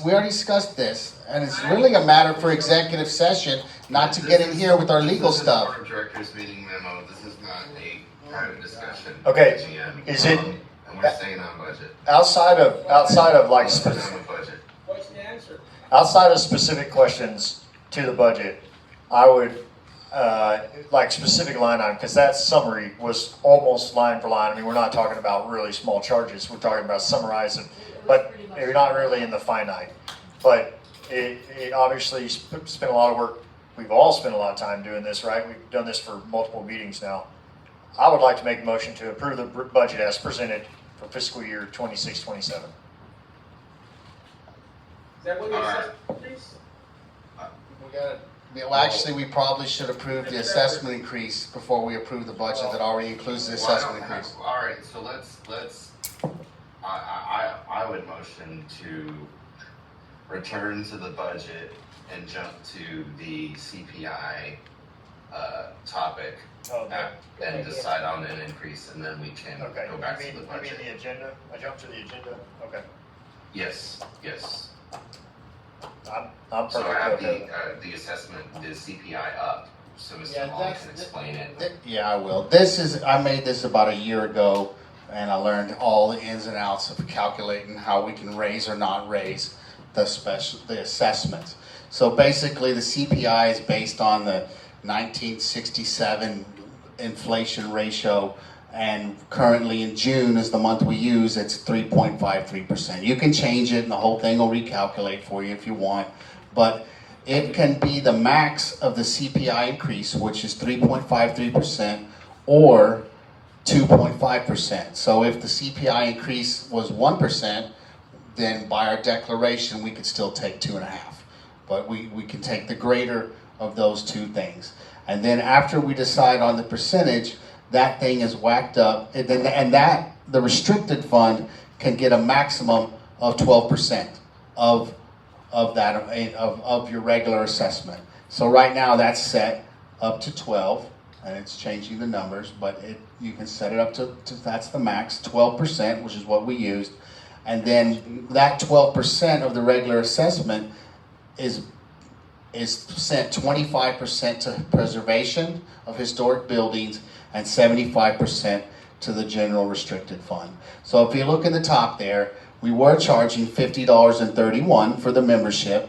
Now it's going to be $52.09 if we choose the maximum, and the delta is $1.78 a month. So that's currently $21.36 change per year for a membership, and another $21.36 for a residential. So at the most, you will be paying $45.24 extra for a residential lot, or $23.88 for a membership lot without water. And then that's including the restricted, that's only going up 16 cents to the restricted fund and a nickel to the preservation for every lot, because that's all we can do. That's the maximum amounts that we can add in there. And if you can scroll down some, and it's just, there's some estimates of how many lots that we may get paid or whatever, but over to the, down, I guess, more, or where is it? Oh, that's down there, was it 70 grand? Oh, 74K. So if we raise it now, and the number of lots pays that's shown, there's some other fields you can change, like, oh, we're gonna get 900 residentials or whatever. But as those estimated numbers, it might get 75K into our pockets, which could really do something for us, like, really. But if we don't take that money now, we can't take it again. The opportunity is gone. You know, we're just gonna be, inflation is gonna eat us up. We're just gonna, you know, we won't be able to pay the staff more. We've already discussed it. They don't get benefits. They don't get paid. You know, that's $75K. I did some math. 3% is about 35 grand. The 3% might take about $35,000 increase in our salaries. An extra 35. So the increase is already chewed down almost in half by giving the employees a raise, which is fine. They probably deserve it. You know, so if we don't take that, and plus the budget includes the maximum increase, and we're already like 45,000. So we'd be negative 30,000 if we didn't do any increase. And you know how life is, things come up. So if we say 45 now, we might be negative 45. And then if we already start out at negative 40, we might be negative 80 by the time the year's over. So that's just my argument for getting. Yeah, we're negative 10,000 right now. Negative what? Negative 10,000. Memo, get yourself a dictionary and read what a retainer is, sir. Like, and quit wasting our time with your repeated, redundant questions. Oh my God, we already agreed on getting the auditor. This is going to be over. We may not even be sitting here anymore 2 months from now. So I don't know why you just keep harping on the same thing. Please, sir. Can we get the final answer? Okay, do we have any member questions about the CPI, or do we have any director comment on the CPI? For or against? I mean, I'm for the max every time because I've seen our books. Look at the budget. Look at what we're doing here. We won't, when we're running low next year, we won't be able to take it because we can only do it once per year. You get what you pay for. You get what you pay for. And if 10 years have been skipped, our budget, we would be able to pay the staff more. All those 10 years, we didn't raise it because we didn't want to. Well, maybe we could take care of the staff better. Maybe we could take care of the roads better. Maybe we could. Yeah. Yes, sir. So, are you earmarking it for the staff? No. This increase? No, but the staff's already, she's in the budget's already a 3% increase for the staff. So I'm just saying, we're adding something more than we were spending last year. And if we don't. So they are getting an increase. If we improve the budget. Yeah, They are. if we approve the budget. It's in the budget, that everybody except for Charlene, she says she doesn't want an increase. That's up to her. I'm not gonna argue with her, but 3% is already earmarked for the staff. Like it's in the budget that they will get across the board 3%.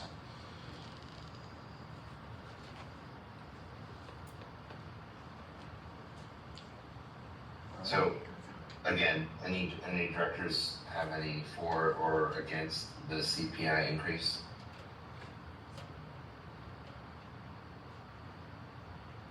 I mean, Anybody?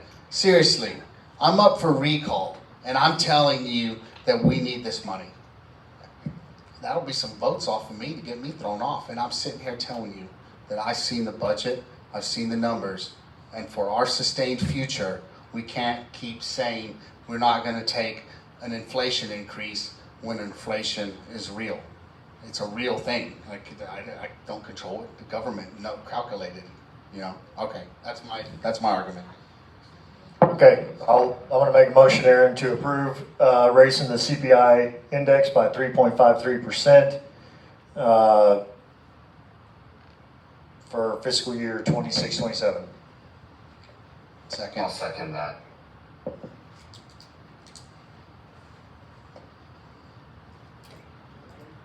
Can we have the numbers? All in favor? Aye. Say aye. Aye. Aye. All opposed? Say aye. Nay. What? Memo. Any abstaining? Are you serious? I can't count. I can't. Yeah, we got 4-1, Aaron. Memo is an A. All right. Thank you. Motion passes 4-1 to increase the CPI. And now back to the budget. So, John. Yeah, I mean, outside of any very specific questions, because I don't I don't think we need to go line for line. I would make a motion to approve the budget as presented for fiscal year 26-27. And thank Charlene for putting it together. I want to maybe amend it a little, that we have the new budget, once it's Is that a approved, motion for thanking Shirley? we have it in QuickBooks before October the 1st. Like, we have it in, we get it in there so we can start tracking the new budget day one. I agree. Well, I don't think that has to be part of the motion. That's part of the job. No, but I mean, we have not been having that, like, keeping that updated, so I just want to. But we've been, sorry, Aaron, hold on, I know you're trying to cut it. But to be fair, No, Jason, not really. we've been approving the budget in September and not in August. Is that not the treasurer's No, requirement? that's the general manager. Hey. Okay. I'm gonna say on TV, national TV, that I will have it in by October 1st. Jason, we've also been approving the budget in September, Yeah. which has then caused our delay of Right. the CPI increase to, multiple delays there. But this is the first time we're really getting it done in August. So we have an entire month and 16 days or so to get it done, so. Okay. That's awesome. I Okay, didn't think so- we were gonna prove this early. Sorry. Mr. Long is just proposing an amendment with a requirement that this is in by a certain date, and I see no problem with that, given there's time to do it. So, Mr. Long, the amendment to the motion is to have this in QuickBooks by October, to approve the budget and also have it in QuickBooks by October, is that correct? Yes. I'll second that motion. October 1st, correct? Yes.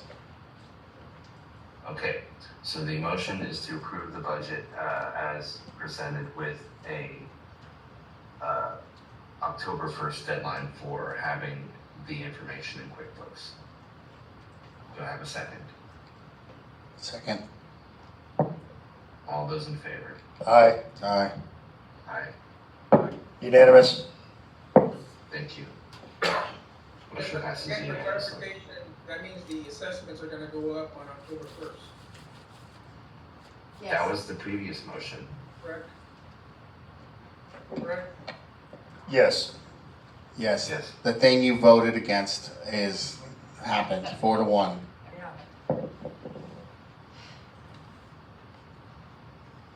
Okay.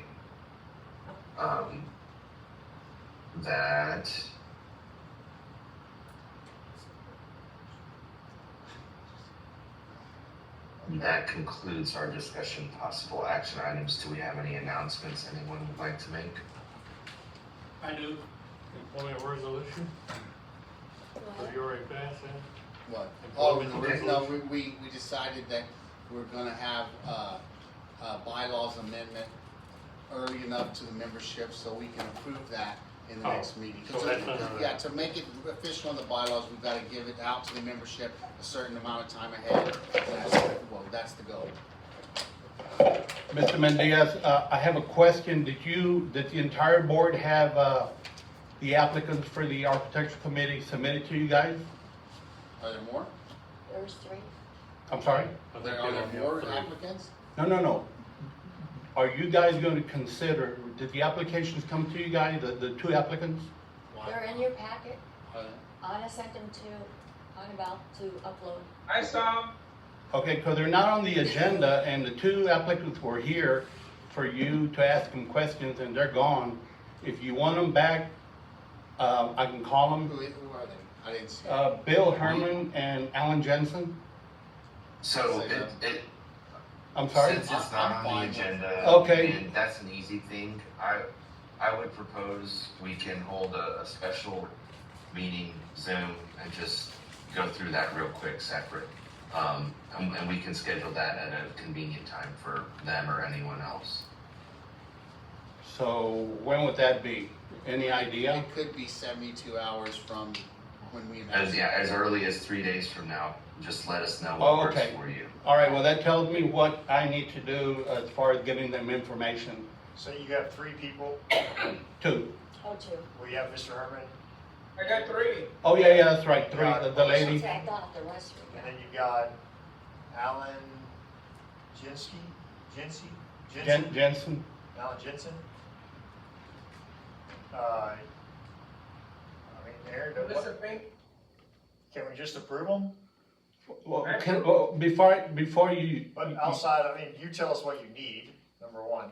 Okay, so we did have a vote on, and two of them have met the requirements that we asked for, and except for the lady, I don't remember her name. So they have been, Mr. Herman and Mr. Jensen have been voted and approved by the committee.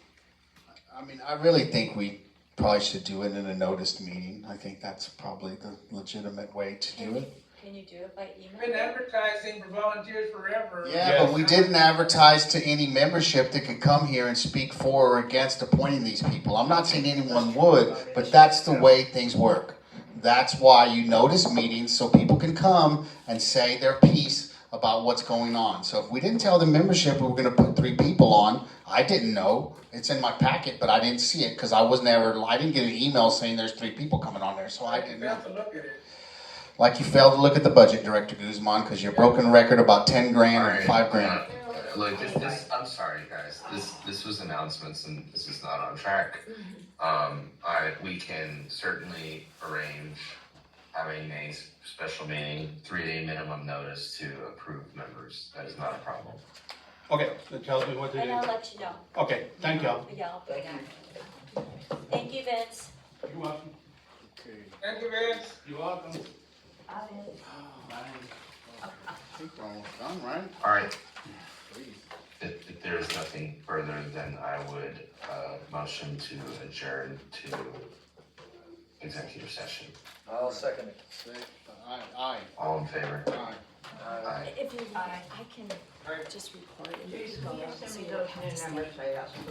Just pause it, and then I'll go get the plug so I can plug it in just to make sure that it doesn't. Oh, I can send you the link to the hall, to the calculator. This is the funny part, so.